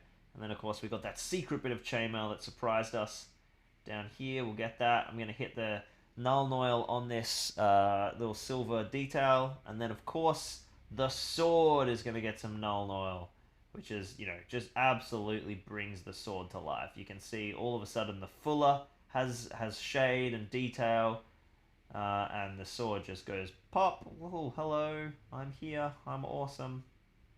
And we will edge highlight that and give it some really excellent juice to make it look like the beautiful sword that is fit for Aragorn. But it's a great starting point. Need a little bit more shadow here. Cool. I think what I'm actually going to do is I'm also going to Null Oil the boots, just to push them back a bit. And they've got some really lovely detail that could do with a wash. And so they've got their nice highlights, but they've got the Null Oil as well. And that just helps darken them up again, create just a little bit of difference between this layer and the main layer of leather. So that's what you want. You just want lots of subtle variety when you're painting with all these natural materials. It's not Space Marine armor, it's leather, so it's you know, gotta look fitting. All right, while that dries, I think it's time to start work on some of the strapping. You can see already just how different Aragorn's hair looks now because that hasn't been highlighted by dark flesh tone and it's got Nuln Oil on it. It's gone a real dark brown, whereas the lighter brown of the other layers is pretty significantly different. I'm looking at these sleeves here, these little bits of underneath garment. And I'm just wondering if it's subtle enough, but we'll wait and see. So, straps. Let's talk straps. Let's wash out our brush. What is going to be a useful little solution here for these straps? So I'm thinking we're probably just going to go black and then give them a subtle grey highlight, and then we've just got a little bit of and basically skin tone and then a little bit of detailing to go. And we've got ourselves a dope looking Aragorn with basically very little effort. I think it should be pretty cool.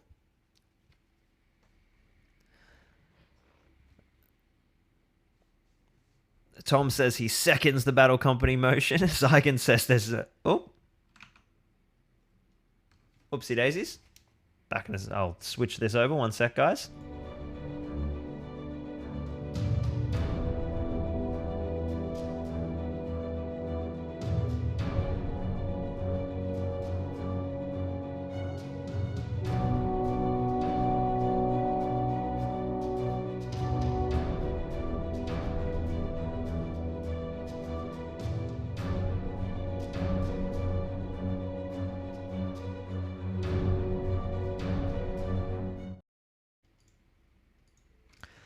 Okay, there we go. We're back as always. Lockie missed the dead battery, but it's back. Need an alarm, man. I get too focused. Yeah, Eshin Grey's a great choice. A great choice.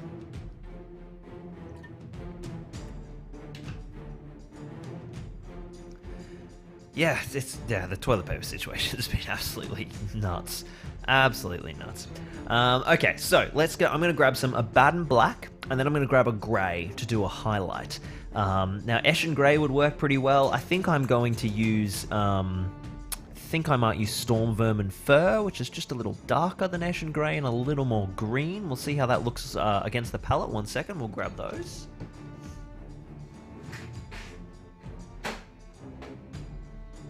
There's Abaddon.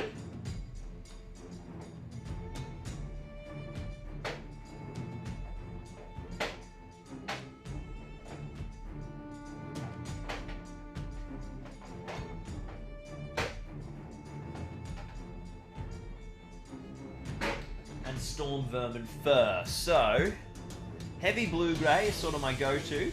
But I think I want a little darker, so I think Storm Vermin's the way to go. So we'll start with Abaddon. We're just going to grab a little bit of Abaddon out of the palette. Abaddon needs a shake, yes. Abaddon needs a shake. So Abaddon's going hard on me. That's interesting. It's glugging up real. I'll have to wash that. Get a bit of Lamy and medium in there and some agitators and give it a good shape on the jigsaw blade. Very interesting. Guess we'll come back to that. Oh, that's a cool idea. Dude 2112 has suggested maybe a bit of blood. A bit of blood on the blade of Andoril. That'd be well. I mean, if he's charging from the Galadrim, he would be juiced up.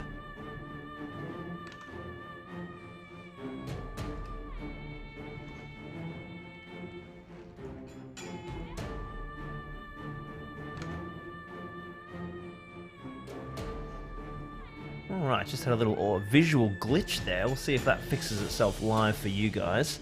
There we go. There we go. Alright. Beautiful. Looks like that's all behaving. Okay. So, Dan has made the pun of the century. That's not a bad one. It's a good one. I appreciate that. That's fantastic. Emily says, this isn't where I parked my car. Welcome, Emily. Welcome to the Battle Games of Middle Earth Livestream.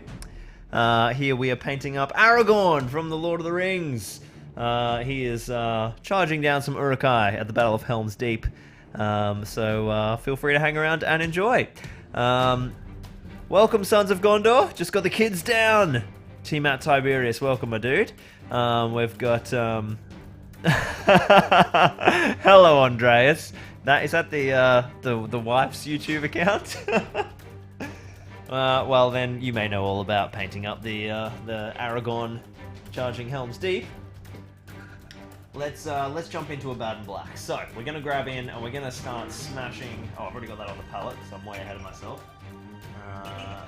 And we're just gonna pick out all our little strap details here because there's a lot of them. There's so much strappage. So much strappage going down. Now I've got this about it, is, you know, I'm thinning it out, yeah? So I don't mind if, just channeling my inner Jamie Oliver there. I'm thinning it out, yeah? So yeah, because it's so thin, a little bit of that brown is still going to come through under the black, which is fine. You know, obviously that's going to keep it even more in palette, so we're totally okay with that. We want to hit all of these black straps.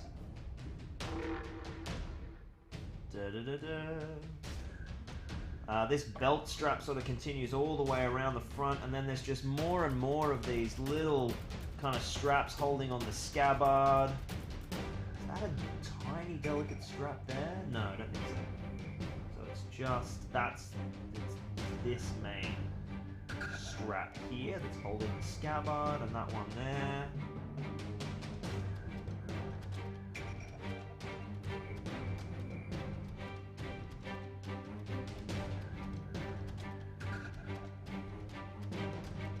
Belt continues around the back. Now, because our null oil layer is still wet, we do want to be careful we don't accidentally sort of run into that and smear our black everywhere because of that. So the black belt, that's good, that's happening. We've got our black straps. What else did we need to do black? We've got a little bit of a strap. Is that a strap there on that? There's a couple of little tiny straps there coming down from his belt. They're like the belt ties. There are some interesting regions that I'm going to pick out in black just for a little extra detail. The first is the stitching here. You know what? I might pick that out in null oil rather than a baden. Just to let the color shine through. Oh no, this is pretty thin. I think this will work. Cool, alright, that is our black straps down. That was nice and easy. Now I'm going to jump into my Storm Vermin fur, and exactly the same as before, I'm just going to wet blend into that black. And we're gonna edge highlight, but I also don't mind if it layers a bit as well.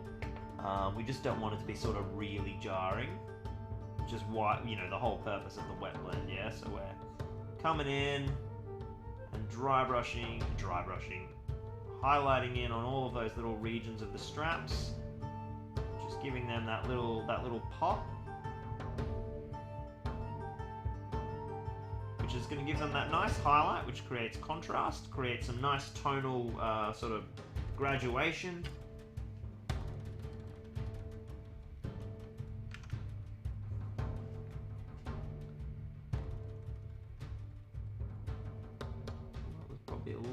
Too strong, that little region there, but that's okay. Doesn't matter if we get a bit of variety. Across this front belt is really important because we want to create the little pop that breaks up that big leather jerk. And on the back, we've got so much going on with the scabbard and everything, it's not so bad. But this front region, we do want that to have a nice highlight so that it does have a really nice point of contrast. I'm also going to highlight the scabbard with this grey over the top of the contrast.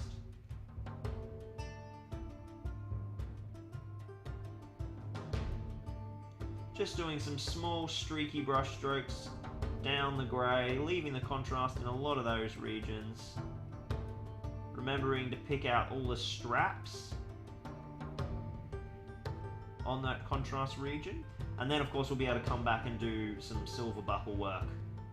some silver buckle work on him. So that is that really all the straps? Yeah, I think it is. I think it's all the straps. So now we're gonna let's finish that region for a bit of completionism. We're gonna come back in with our lead belcher. Is there enough on the pallet there? Is that thick enough? No. We're gonna bring a close up Eshin Grey. Let's try and get a little control over the madness that's happening here. Now I think I just noticed a little bit of silver that is spilled. Yep, that is what I saw. Little silver that has been badly applied by Lockheed spilled onto our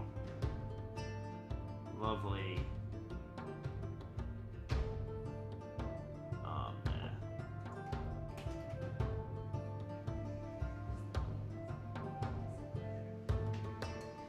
Alrighty, you beauty. He's coming along.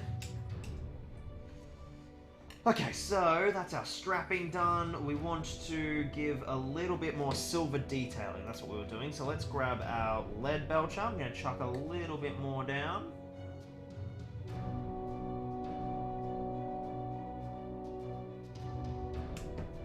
And what we're going to do is just pick out all of our details. Anywhere there's a little buckle, just give it a little silver pop. So there's some, some cool opportunities for buckles. Basically, wherever the straps join, you can sort of be like, oh yeah, little buckle there, little buckle there, little buckle there, just to create some little pops of silver.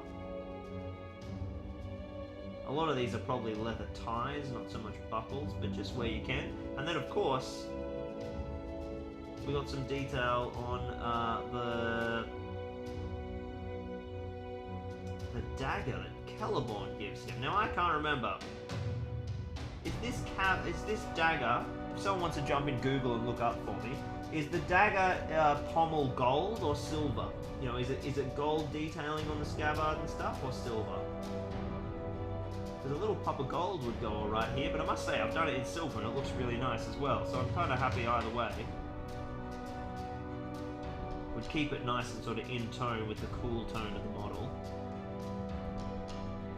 So our sword has dried as well, so while we're in metallic land, I'll jump into my Stormhost silver. I'm just going to do a really simple edge highlight on the blade.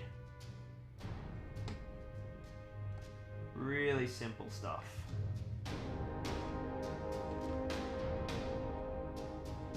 Just a little edge highlight. Now you can tell because we layered Stormhost before we did Null Oil, in general, the sword is brighter.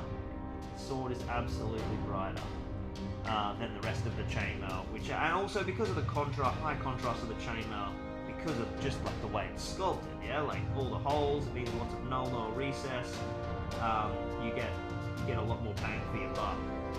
So it just naturally looks darker. It sort of tricks the eye into making the silver look darker because there's so much black. So you don't have to do a lot to make the sword have a lot more pop. Just enough. So going to accentuate the fuller as well. A little bit more Stormhost silver on my brush. Mithril silver will work as well if you've got the old paint. And we're just going to gently accentuate and pick out the fuller, dry brushing essentially the two edges of it, running our brush up and down the center of the blade. And then I'm going to do another little edge highlight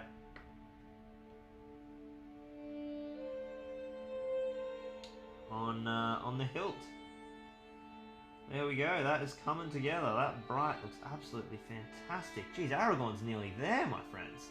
Let's see if any of you did me a favor and looked it up, otherwise I'll look it up. Gold! You have the picture right there in the bag! What am I talking about? Of course! James Carver. Fantastic. Fantastic. Dark brown grey scabbard with gold metal caps top and bottom, says Emily / Andreas. Yeah, beautiful. Let's smash some shining gold. The old school shining gold. Yes, what am I doing getting you guys to look stuff up? This is what our reference photos are for. So, I'll grab us some gold. Which, of course, in the new age is Retributor armor. And we're gonna... I quite like that the silver's down there, because we learnt in magazine, what was it, #1, wasn't it? That if you put silver down before gold, it brightens your gold. It's a slightly advanced technique for battle games in Middle Earth. I thought it was quite good. So what I'm gonna do is actually just sort of layer highlight this gold. The silver's under there, which will make this gold have a lovely kind of nice burnished look underneath that silver, leaving a little bit of the silver poking through and just giving that gold kick a highlight. Look at that. That's beautiful. That's what we want. Just that little pop of something different. And then we will, like, I think, who was it we got? I think it was Andreas was saying that it's sort of a growny bray. Growny bray. So let's do... I could wash it back with Null Oil, which I think I may do, but I'm just going to do a little highlight with my Storm Vermin Fur, which you may think is a little crazy, highlighting the brown with such a... Well, it's not that bright, but once we wash it back, it's going to look good, I think. Just a tiny little highlight.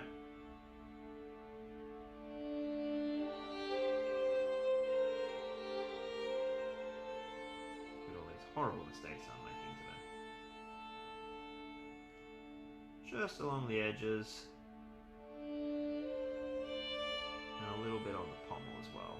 There we go, just a little bit of grey. Yeah, that looks awesome. It just creates a nice high point. That's a really interesting little effect. Oh, that looks sick. Okay, cool. So we'll wash that all back in a sec. Happy with the strapping. Getting pretty happy with the leather. You know what I'm gonna do? I'm gonna this look here that we just did, highlighting the brown with Storm Vermin Fur. I'm gonna do that to the Greaves as well, because I'm like I said before, I'm not super happy with their contrast with the red fabric at the moment. So let's push them in another direction.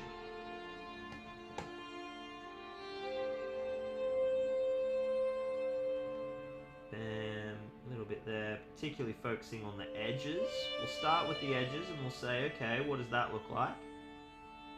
Nice little edge highlight. I'm going to do it. Giving them a nice little directional highlight here. So I'm highlighting the flat surface by doing little brush strokes in a particular direction to create the illusion of a grain. So this is a natural structure. The leather has been pulled and cut and tanned a particular way, so it's got a little bit of a grain moving in it. Just gives the eye something to focus on. Just gives the eye something to focus on. There we go. And then same as the other ones, I will give that a Null Oil to push that back. Same as the scabbard. Yeah, I'm pretty happy with that. That's going to be a good little pop. Now, his Greaves... Oh, man, look at that. You can see all the crazy embossed leather on there. Jesus. That's literally not even possible on this model. That's such small detail. Okay. We are in serious finishing territory, boys and girls. Let's grab ourselves some flesh tones. And then we'll do a double dip of our last phase of washes, which will be our flesh wash and our final Null Oil, and we'll have a look at what else we need. 1 second. Fleshy, fleshy, flesh, flesh. What have we got for me?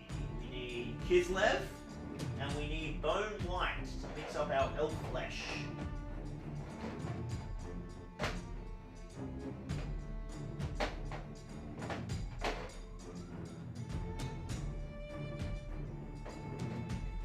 Must have Bone White up here. Where's my Bone White gone? So Kislev flesh will be our layer, and then we'll mix up a highlight, and we'll do a Reikland flesh shade wash.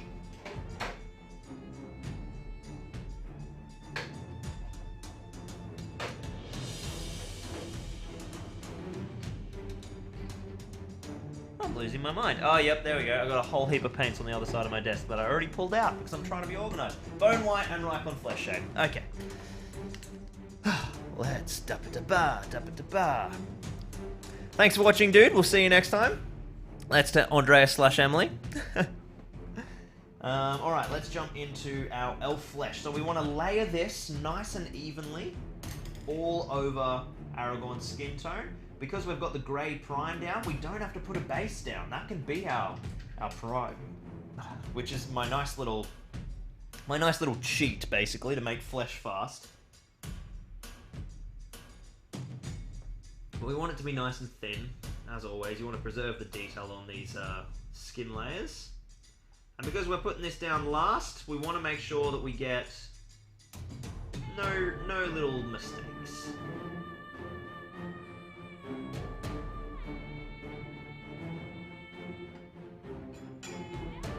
Just watch how much this model is going to pop once we get skin on it.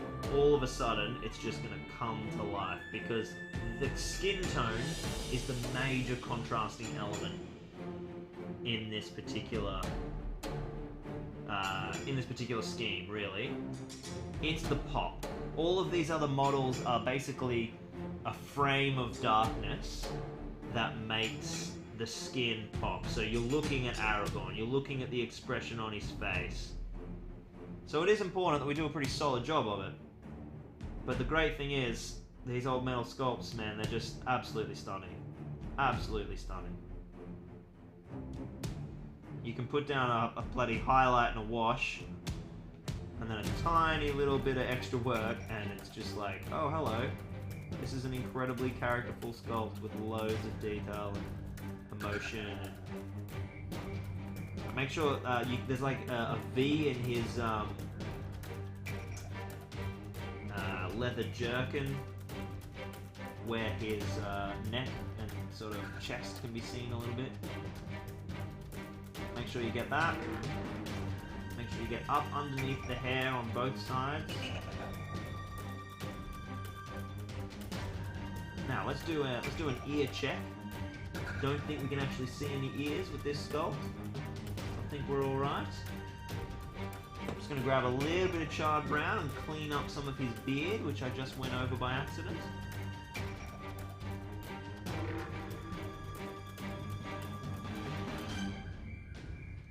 Just a little bit of charred brown.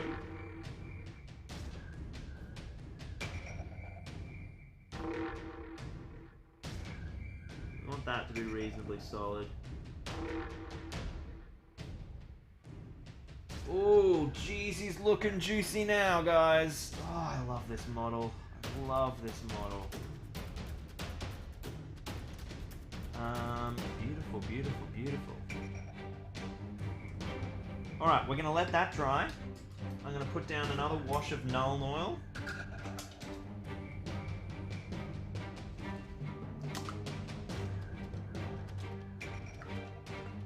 We're going to hit the dagger, scabbard, metal, just hit everything, doesn't matter. I'm going to hit the scabbard of the main sword. I'm also going to hit the four Greaves, which are just looking awesome now they've dried. I'll just give them even more definition. At least there's a little bit going on there now, whereas there kind of wasn't before. Keep a bit more Nuln Oil into that stitching, and a little bit of Nuln Oil into the front of his jerkin, just to separate all those straps. Well, that's not Nuln Oil. Pulling a bad and black off my palette, that would have been dangerous.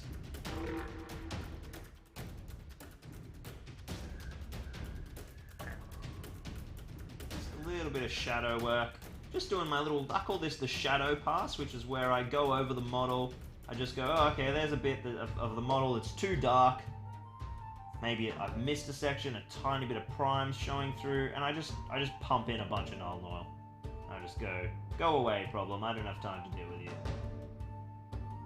There's a little bit there that needs to go. A little bit there. A little bit there. Beautiful. Alright. We are like 2 layers away and we have a finished Aragorn. And it's gaming time. Let's grab our Reikland Flesh Shade. We want to give this a good old wash.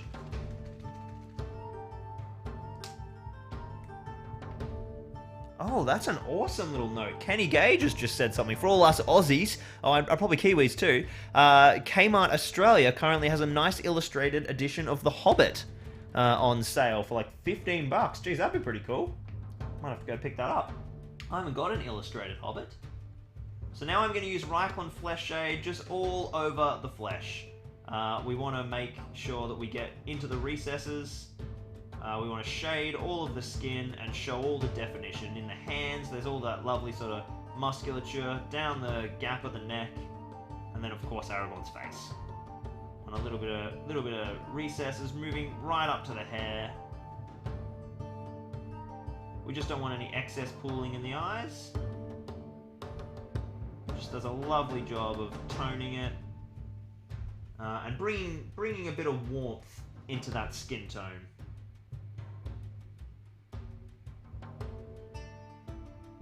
Helps grime him up a bit as well. He's been puffing, his cheeks would be pretty red. It's in the middle of a bloody battle. He's charging towards the enemy. He'd be pretty flushed. Okay.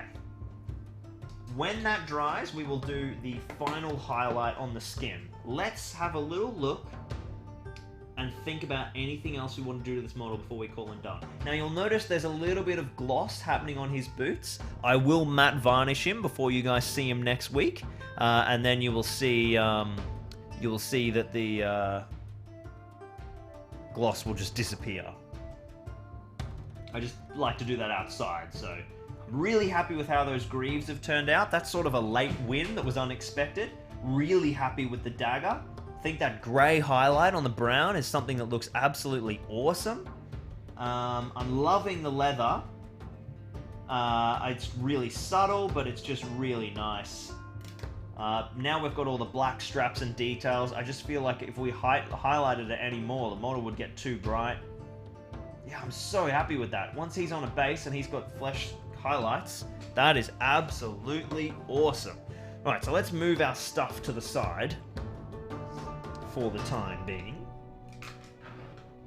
We have just a couple of paints left to do, but while we wait for those washes to dry, I'll come and dance back in chat, and then we'll have a little bit of a chat about the game we're going to be playing in just a few moments. We're going to go like that. Let's come and hang out and chat for a second.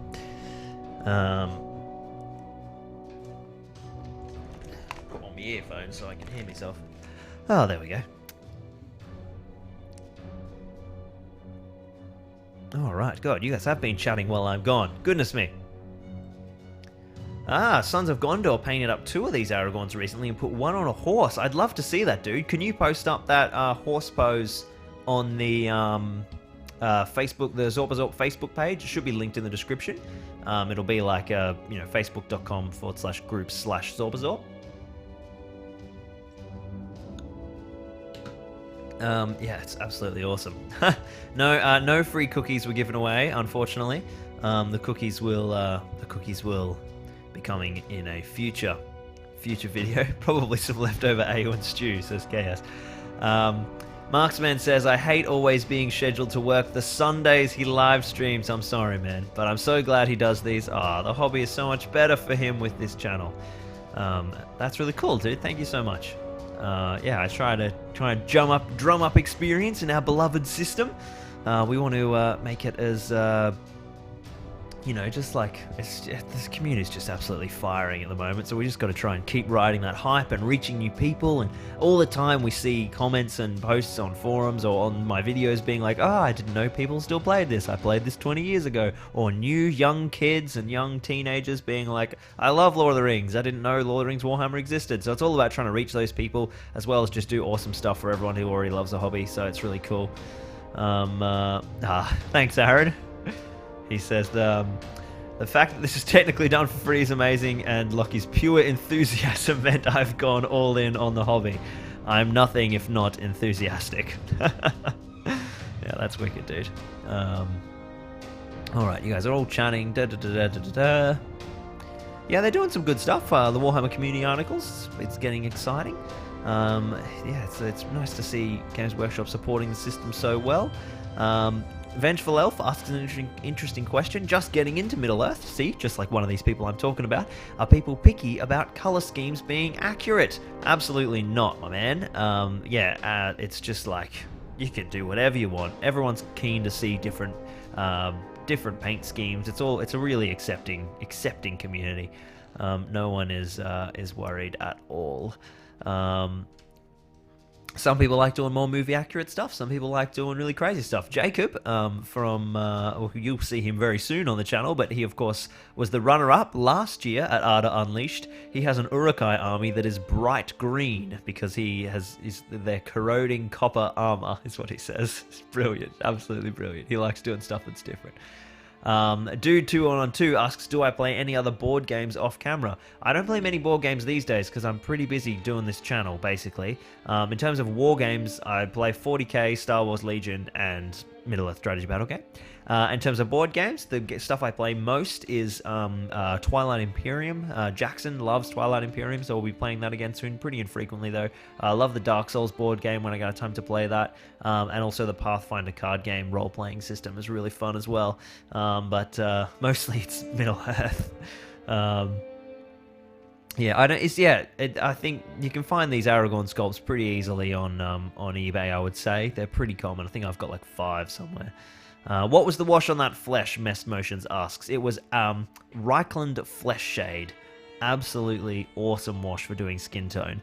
Larissa has updated us all that Hazel crawled through her tunnel. That's awesome. Yes, definitely post up a link for us, Sons of Gondor. Would love to see that. Oh, dude, Glenn, that's awesome. An RDO every Monday. Absolutely brilliant. Perfectly timed for the stream, being an Australian.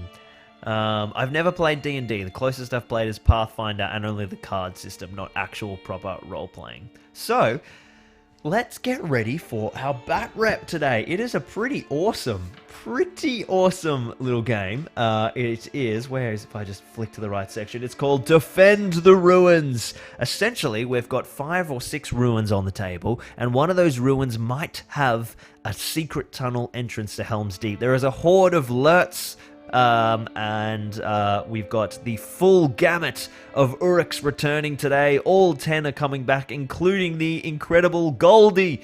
And essentially, those Uruks have got to swarm the board and try and find the tunnel entrance. They'll roll a dice whenever they get to a terrain piece. On a 1 to a 6, they will on a 6, sorry, they will reveal the tunnel entrance, and then they've got to try and get as many Uruks through as possible. If we see the win-loss table here.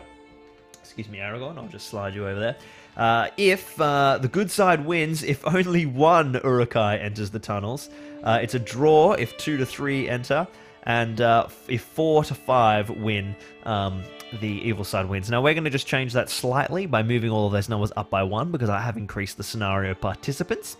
So it's going to be 2. If 2 Uruks get through, then the good side wins, because they've got a lot more Uruks to defend off against. So it's going to be very hard for the good side, but I'm confident Aragorn can do the mustard. It's probably just going to end up into a choppy fest. We'll see how many Aragorn can kill. We've got lots of new stuff coming in, obviously, with all the different rules that we're looking at. There's terrain, there's obstacles, and all those kinds of things. Models can get trapped. It's going to get very, very interesting indeed. I think that might be all of our special rules. The secret scenarios, access on a 6. Aragorn and the lads start in the middle. So it's going to be a really, really cool scenario, and we'll see how it unfolds. So if you guys want to start yelling out for who wants to be in control of Aragorn, who wants to be in control of the Rohan warriors, and who wants to join Team Urukai, we will, yes. James Carver, Groblogs Gobjobs are currently taking the Aragorn's head score. Let's see if these Uruks can do any more. Well, has Aragorn been killed yet? Did Aragorn get killed? No. The Uruks couldn't kill him, could they? In last week's scenario, and he wasn't around for the one before. So yep, Groblogs Gobjobs have got the score. So jump on that. Now, unfortunately, the hedges aren't on the board today. You guys will see. There's lots of ruins, so you can join Team Ruin if you like. But otherwise, let me know. Now, I'm going to swing on over, and we're going to finish Aragorn and get him ready for the table. Let's get this mic back down. Beautiful. All right. It's the Gorn. It's time to finish him off. Let's grab... We're going to do just one simple highlight on this flesh tone. And that is all we need to do. And then a little dot and a little dot, and he'll have a couple of eyes. So I'm going to throw some Kislev flesh down. And then I'm going to throw down some Bone White from Vallejo, which is the same as Ushabti Bone from Games Workshop. We're just going to mix those together. It's basically a 50-50 blend.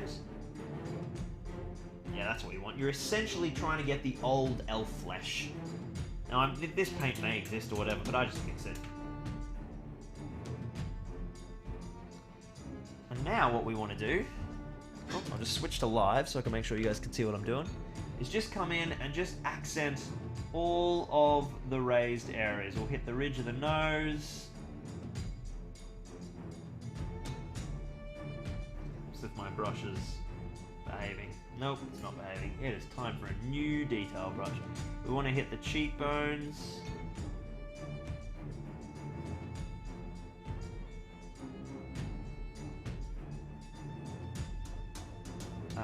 The eyes, the ridge above the eyebrows. We want to put in a couple of brow lines.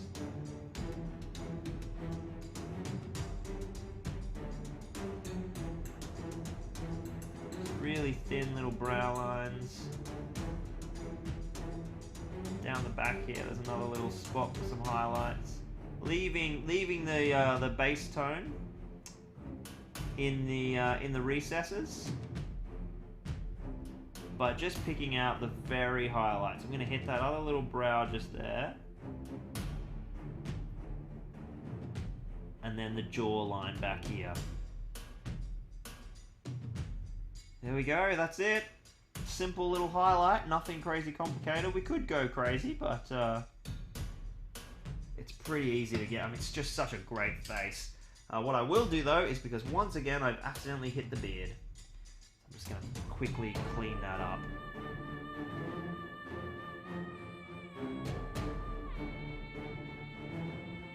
Boom, a little bit of beard cleaned up.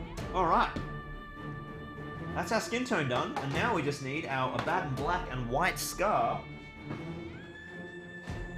Because Aragorn needs some eyes. Alright, white first, give this a good shake. Make sure my brush is nice and dry. Oh yeah, just put white paint on my book.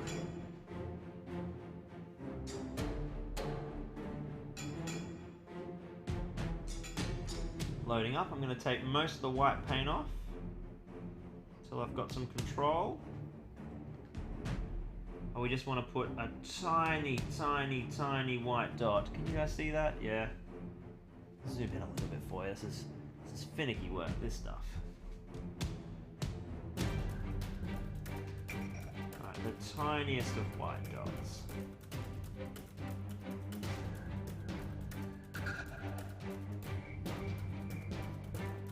Look at that, did that perfectly. Now this one is way harder. In behind the hair, God.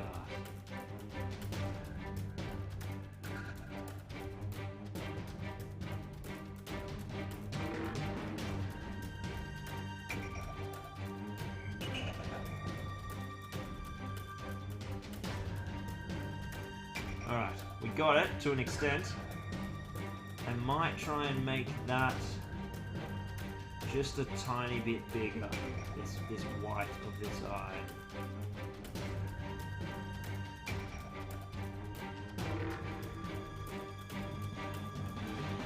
Looking good though. Alright, so there's our whites done.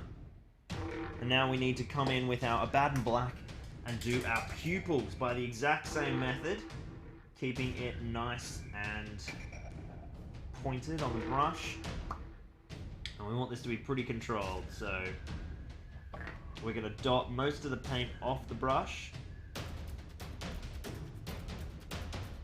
This is curving like a little bitch now, this brush tip, which makes it very tricky to do eyes. Let's see if we can get it behaving. Behave for me.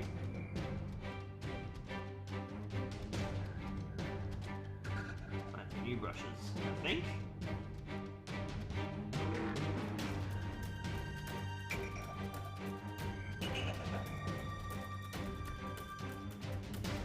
Alright, let's do this.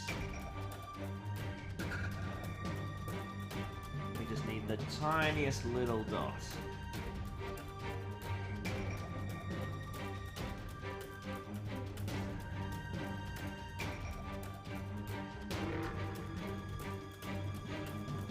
go. There's a people in one eye. And the other.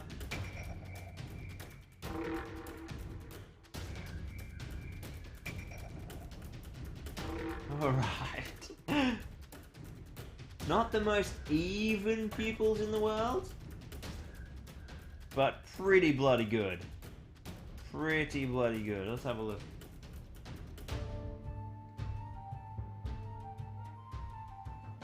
Yeah, pretty happy with that. I don't know if you guys can see those little pupils on there. We're getting pretty small now. We might clean them up a little bit later, but you guys get the idea.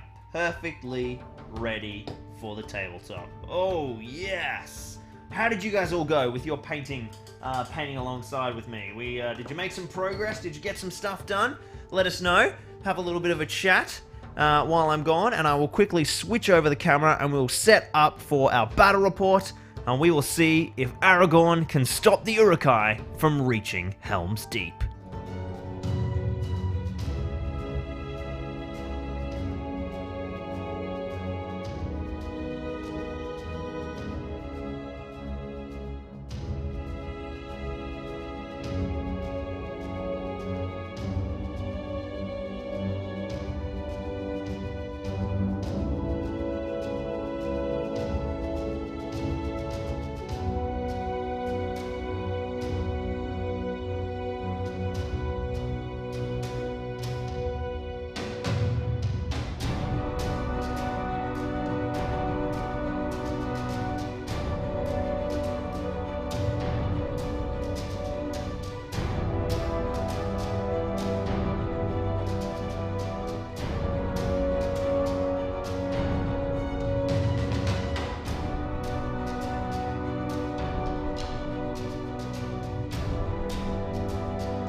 And we're back. There we go. Let's dive into our battle report. As you can see, we have 6 little ruins here, which are looking interesting. Why is the stream black? There we go. All right, you guys can see now. So we've got our beautiful little 6 ruins here. We have 3 warriors of Gondor. Warriors of Rohan, 1 with a bow, oh, not 2 with a bow. That's a bit too much. That's better.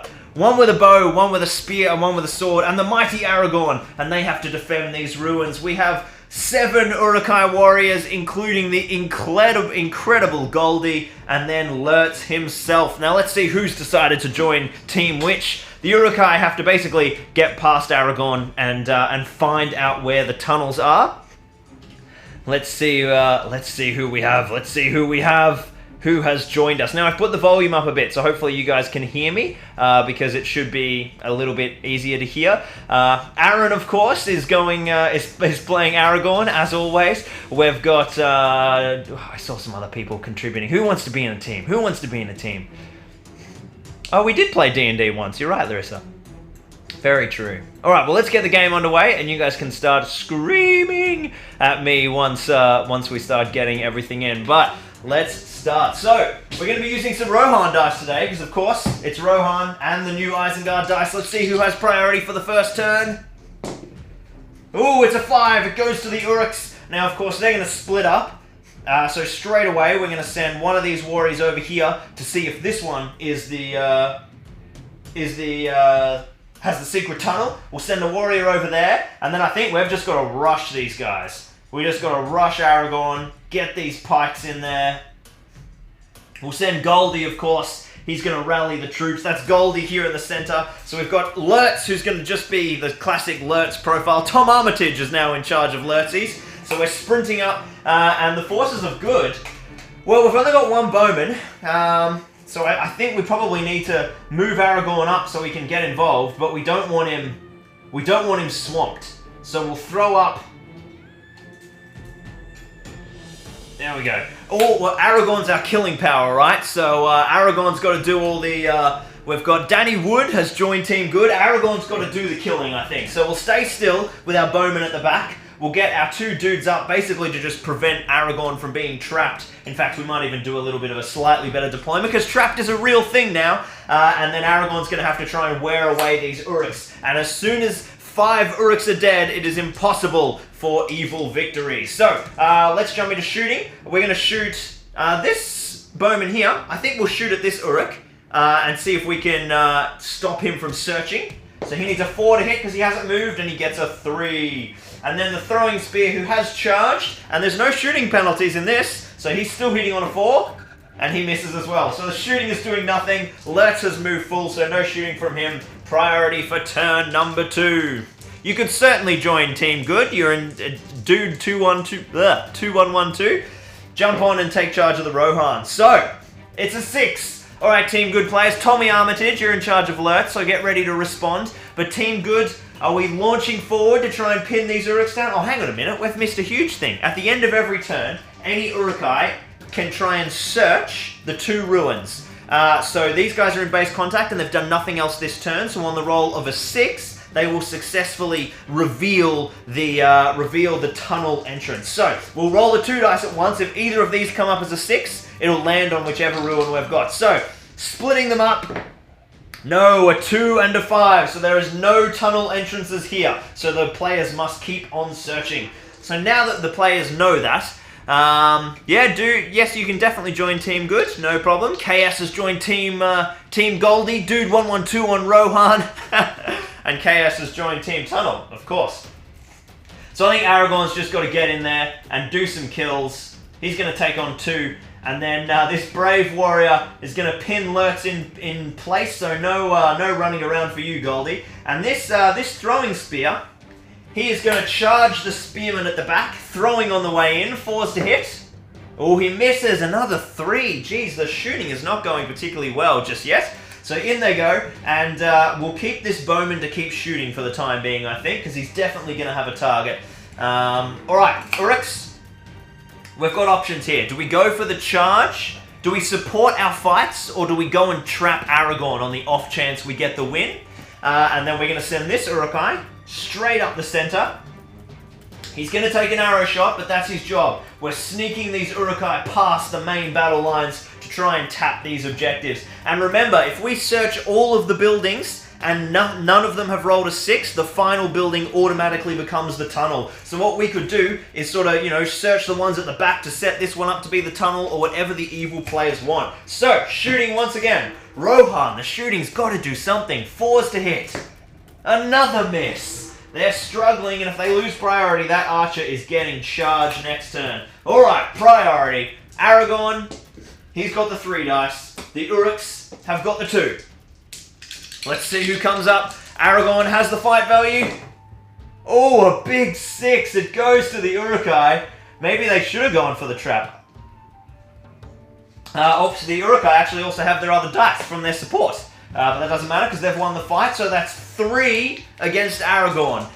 They are strength 4, he's D5. They only need 5s to wound Aragorn. Ooh. Ooh, a scary moment. Aragorn takes a wound. Goodness, the trap might have been worthwhile there. So Aragorn is down to 2 wounds. Not going well at all. Let's try Lurtz. And he is supported against a warrior of Rohan who I think has got a shield. He's just got to survive here. Oh, the warrior of Rohan rolls Snake Eyes, and it goes to Lurtz and his men, and they still need 5s to wound, because Lurtz is only strength 4 in this edition, so 3 attacks. And down goes the first casualty, a warrior of Rohan. There's not many of them, and they are down. Alright, 1 combat left. I think the warrior of Rohan's got to take a gamble here. He needs to get a wound. He loses the fight, and a 5 will see him dead. He survives. He survives. A good gamble, though, because he was fighting the pikeman, who had the lower defense. Alright, charge Aragorn with Lurtz next turn if you can, says Tommy. Roger that, Tom. Let's jump in on priority. This is going to be an important one for the good side, because they need to lock down Lurtz. Ooh, it's tied. 2 6s. It swings to the forces of evil. So Tommy wants Lurtz on Aragorn. We can see that happening. And then we've got, this guy's obviously going to make the charge. This Uruk is going to... Oh, this Uruk can move over here, actually. Yeah, plenty of room. To start setting up the search on this one. And then I think it's time to peel off somebody to try and get to this ruin. So this guy can now run past Aragorn's control zone and search that ruin. And these guys are just going to jump on. We know traps are a real thing now. So we're going to set them up. 3 on Aragorn and 2 on the warrior of Rohan. This is not going well at all. The Uruks are flanking. The good forces are pinned. We might have to call in some... Oh dear. Alright, no shooting this turn because everybody's engaged. So it's combat time. We'll start over here with the warrior of Rohan, the brave bowman, who's been so terrified of the charging Urukai, he's missed every single shot so far.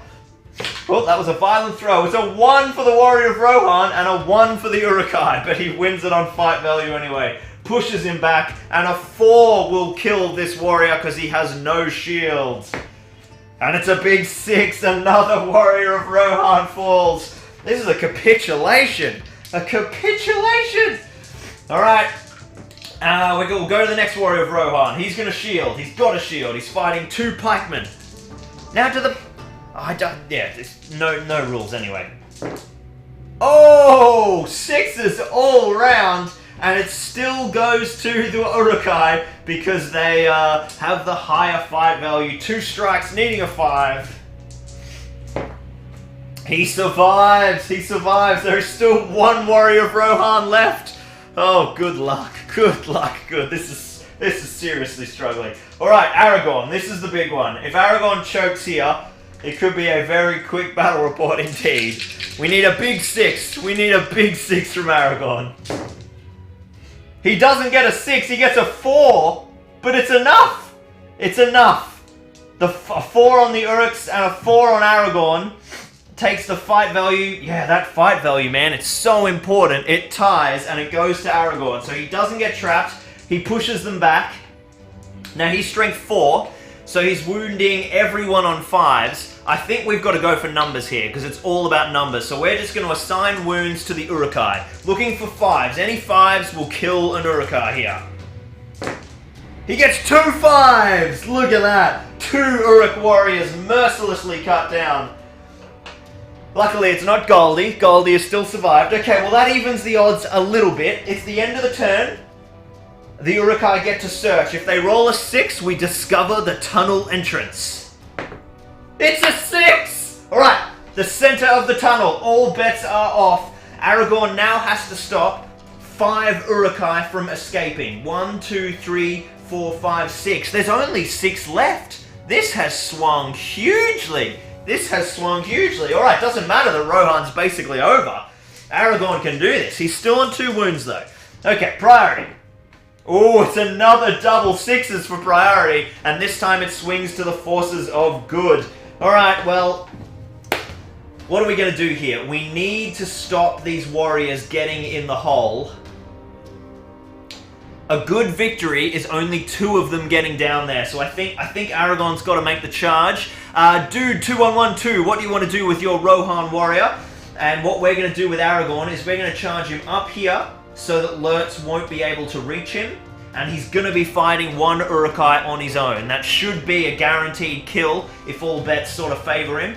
And now we've got the Rohan warrior. Obviously, I mean, the Rohan warrior could sort of suicide himself, try to charge Lurtz. Nah, he won't have the move. Basically, this Rohan warrior is either running away or charging these 2 guys. I would say, if we charge one of these, we might be able to kill one with our throwing spear, and we might even get 2 kills, or open up an avenue to reach Lurtz. So I'd say that's probably our best bet. With only 2 models on the field, it's not a lot of board control for the forces of good. I want to go for a suicide mission and take 1 or 2 of them down. Alright, well that sounds good. Alright, Dude 112 is sending the Warrior of Rohan in. He's going to throw his throwing spear. Charge Goldie. Okay, charging Goldie. We need a 4 to hit.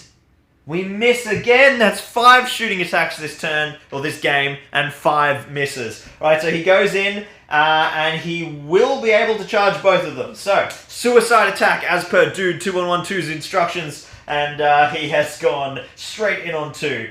Now, Lurtz cannot reach Aragorn. So these... Oh, this pikeman can't even get into support. So these Uruks are just going to rush. This... Oh, now remember, it's difficult terrain in these ruins as well. So that is going to buy Aragorn some time. So the center of the ruin is the door. So no Uruks actually reach the door just yet. So Lurtz... I think Lurtz probably has to just set up for the kill. Nah, 2 Urukai can handle 1 Warrior of Rohan, right? Yeah, they got to get in there. So Lurtz is just going to move up to the edge and move 1 inch in. So Aragorn's basically got 1 shot to make a kill, and then he's going to be fighting Lurtz and a couple of Urukai. Let's start off with our Rohan Warrior. The Rohan Warrior is... Oh, he's not going to shield. He's going to play it absolutely fast and loose. He's a suicide mission, as per Dude 2112's instructions. And he loses the fight. Is it going to cost him? The Uruks need 5s. Oh, he survives! You're still in it, dude! And then Aragorn versus 1 Urukai, and that Urukai is absolutely going to shield. Try and leverage those extra device.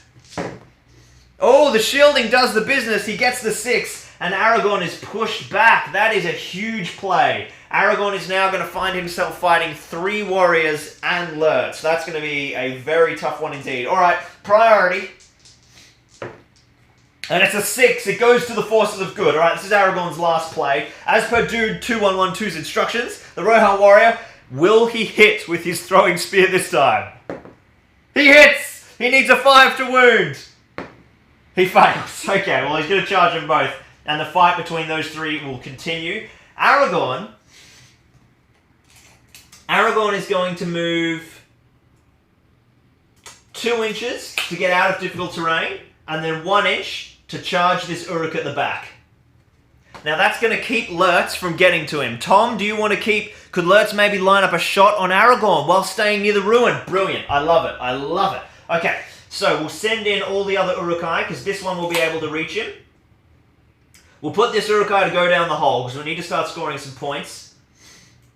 And Lurtz is going to half move 3 inches and be able to take a shot into the combat. Great idea, Tom. Tom Armitage, our Lurtz commander, has instructed a nice, brutal shot into the combat. So it's shooting time first. Lurtz hits on a 4, because there's no movement penalties for shooting.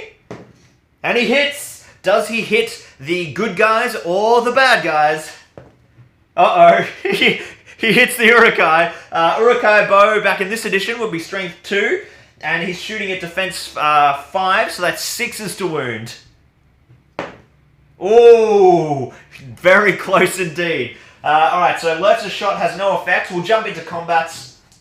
We've got one Rohan warrior. He's just going to keep on braving a dude 2-on-1-2. I can just tell you. He doesn't have time for shielding. He wants to kill these Uruks. Oh, he ties it again, but loses it on fight value. And the Urukai, this is their 3rd attempt, needing a 5. And they finally put him down. Rohan is out of the race. It is all Urukai and Aragorn. Aragorn needs to win this fight badly to give these Uruks a chance. Alright, we're looking for a big 6 on the white dice to clutch this Aragorn. Big 6. He gets it. Big 6. Alright, he needs 5s. If he can repeat his last combat efforts, that is 2 kills. Needing 5s. He gets 1. He gets a 6. We'll take out the shielding Uruk, because I'm going to be trapped anyway, so supports aren't going to be a problem. Ooh, yeah, no. Yeah, we'll kill the shield. We'll kill the shield. Alright, not the result we wanted, but at least we killed somebody. Priority. Ooh, it goes to Aragorn again. Okay, what can Aragorn do here to avoid Lurtz? I think he can do the exact same thing. If he moves 1 inch there into the difficult terrain, that leaves him with 5 inches left. A 2.5 inch move. Oh, actually, we forget. This Uruk just went down into the basement. That is 1 point scored for evil, so that changes Aragorn's move. Ooh, geez, he's just got to try and... I think he's just going to have to take on Lurtz. He's got the fight value, the stats are with him. He jumps in. Tommy, do you want Lurch to charge or take a shot? As for the rest of these Uruks, they're obviously just going to pile in. They're just out of support range.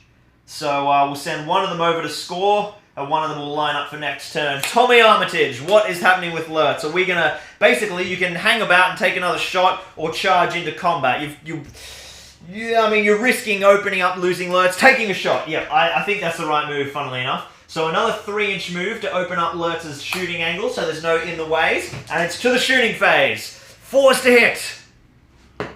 He hits. In the ways. He hits Aragorn. He hits Aragorn. We need to wound on a 5. He's only defense 5. Oh no, that's still 6s. That's still 6s. Alright, we need 6s here. Oh, it's a 1. No luck for Lurtz. No luck. Alright, so combat time. Aragorn is fighting the 1. And that guy has a pike, so no shielding for him.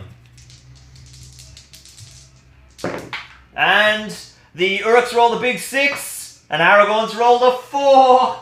Well, geez, that's not good for Aragorn. That's not good. The D5 strength 4. The warrior only needs a 5 to wound. Thank you, Giovanni. Glad you enjoyed the battlefield. Whoops, I've rolled it off the table. It's a 1. Aragorn survives. Okay, geez, Aragorn's just got to keep tanking these hits. Alright, priority. A 4 and a 6. It goes to Aragorn once more. Well, there's not really much he can do here except just charge in and expect to be trapped. He's going to charge... If he charges that Urukai, Lurtz will be able to get in, but these warriors won't have enough to get in and charge. So they're just going to start moving towards the doorway. Alright, combat phase. Aragorn, 3 attacks. Lurtz and a warrior, 3 attacks. Whoever rolls higher wins, unless it's a tie, and then it will go to Aragorn. It's a tie, it goes to Aragorn. Alright, needing 5s to wound, putting them on the warriors first. He gets a 6, the warrior goes down. Alright. They've only got 1 scored. If good can keep it to 2 models, it's a win. So this is doable, this is doable. Priority. It's a 4. Yeah, it was goods last time, so it swings to evil. Ooh, geez. I think it's time. I think we'll move 1 warrior in. Lurtz is going to charge Aragorn. And the other one, only 1 warrior can leave at a time, so They're just going to stay there. Lurtz has basically just got to tie them up and play for, I think, almost the draw now. If they get them both out, it would be a draw, where if all 4 of them get out, it will be a win. Alright, Lurtz on 1, 2, 3. Lurtz versus Aragorn. Aragorn's got the odds in his favour now. And he gets it with the dice. He needs 2 5s to end the captain of the Uruks scouts. Oh, he gets nothing! Nothing! Lurtz survives! And 1 Urukai warrior. It's Goldie! Goldie safely evacuates. There are now 2 Urukai in the tunnels on the way to Helm's Deep. If any more Uruks get in, good cannot win and the game will be a draw. Let's jump into priority. It goes to evil. Lurtz charges. The warrior stands on the door. That is going to be the end of Good's chances of winning. Aragorn needed to win priority there, but he can still hold out for the draw. But he has to kill Lurtz. It's going to be an absolute 1v1 to decide the game. Aragorn takes the early advantage. He needs 2 5s to kill Lurtz. He manages none! And the end of the turn, the Urukai escape. It is now a draw at best for the forces of good. And we now have, let's bring him out here so we can see him, a 1v1. Aragorn versus Lurtz. Let's see who can do the damage. Alright, the first fight goes to Aragorn.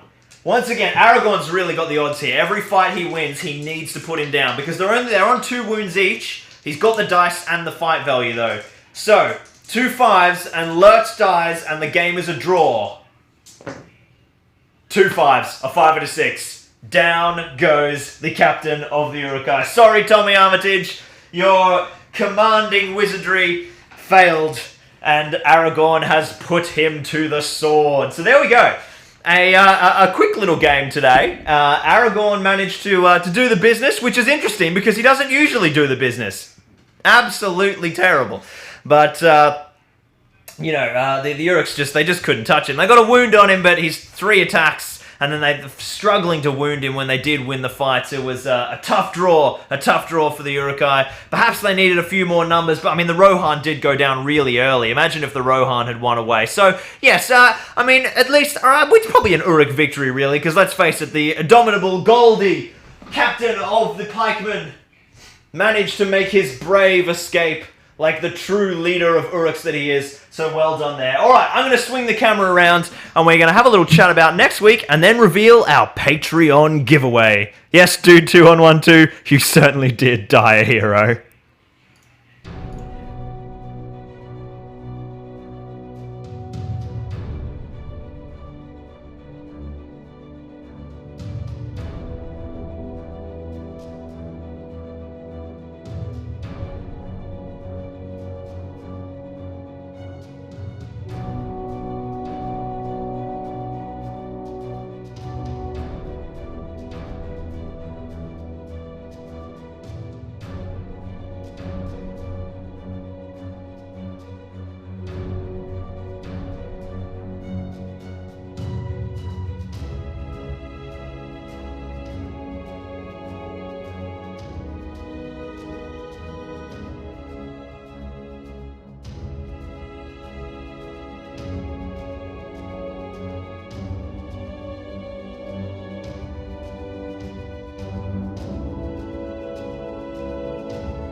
Alright, there we go. We are backaroony. So, we have got the absolute wheel of Patreon rewards. Woo! So, we are going to be giving away our wonderful little Lurtz that we painted up today. Where is he? Not Lurtz, what am I saying? Aragorn! The man of the hour! The man of the hour. Look at this little beast. He's going to be heading off to one of our Patreons. So essentially, if you guys aren't familiar with the whole sort of Patreon giveaway system, everyone who's one of our supporters of any value on our Patreon have the chance for themselves to become the official sponsor of whatever model we've painted on the stream. This fortnight it was the mighty Aragorn. They get to sort of, they can give Aragorn a subtitle. We'll track his progress through the, it was good this time. He didn't do so well last time against Groblog's Gobjobs. James Carver, who picked up the Goblin Horde and has aptly named them, put him to the sword in the first battle stream, but maybe we'll start his record from now because it's the new model.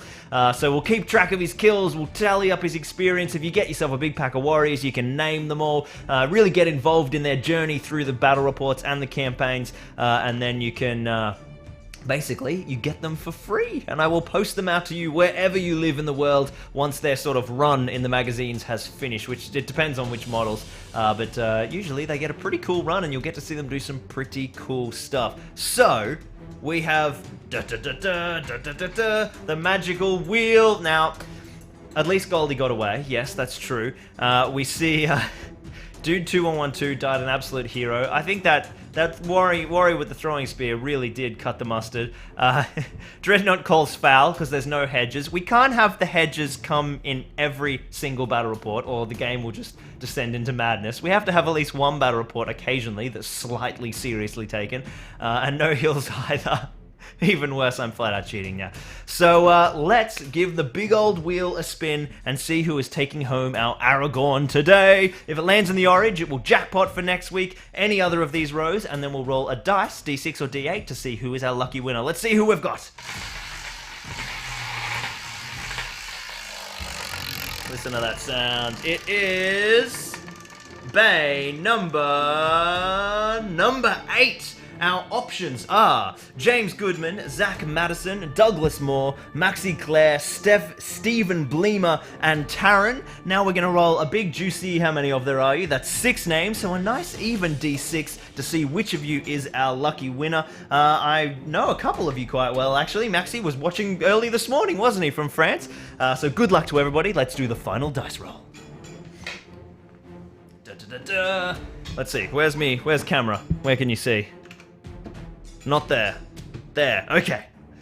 1, 2, 3, 4, 5, or 6, top to bottom. It is a 1, and we have got Jimmy Goodman. You are now the proud sponsor of Aragorn, the mighty king or future king of men, seeming as he's in the Helms Deep pose. So congratulations, my dude. We will now get to track his journey through the campaign and follow along with his many exploits. So there you go, our first little Patreon giveaway for this stream. So thank you so much for watching, my dudes. It's been a fun little stream. Actually, I really enjoyed painting that pose. It's an awesome Aragorn. Really took me by surprise. How did you guys all go with your painting? Did you get much done? Did you get any Aragorns done? Did anyone paint any Aragorns along with me? It was, yeah, it's really enjoying these streams. It's something I really look forward to in all of my sort of fortnights, my working fortnights. It's always like, oh, how long till stream? And we've got some absolute ripper stuff coming up too. Let's have a look at what we've got next week.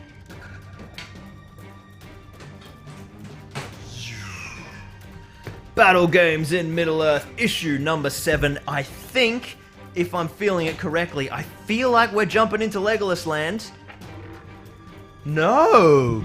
The Warriors of Rohan! Lockie got it wrong! We've got the Warriors of Rohan. So our first big warrior sprue since the Uruks. We've done a couple of heroes. That's a good change of pace, I think. So we can do some cool stuff. We're looking at defending barriers now as opposed to just jumping over them. Some more kind of cool, complex rules. We'll have to make sure we got a board with lovely barriers. Oh, look at this gaming table. The Rohan are on the defense, defending against a horde of Isengard, and they've got a big, juicy amount of barriers. And of course, if I'm not mistaken, we are building some walls and fences in the terrain tutorial. This is actually a ripper of a magazine, this one. We're going to have a really cool time. So we'll make some fences, we'll paint up some mighty warriors of Rohan, and then we'll have a big old scrap with the Urukai and the warriors and see if they can defend their homestead. We might even crack out some of the Games Workshop Rohan terrain as well, just to spice up the board a bit. So thank you so much for watching and tuning in this time. I hope you guys are enjoying the streams. If you have any feedback or suggestions, stuff you'd like to see, that idea from Glenn was absolutely awesome about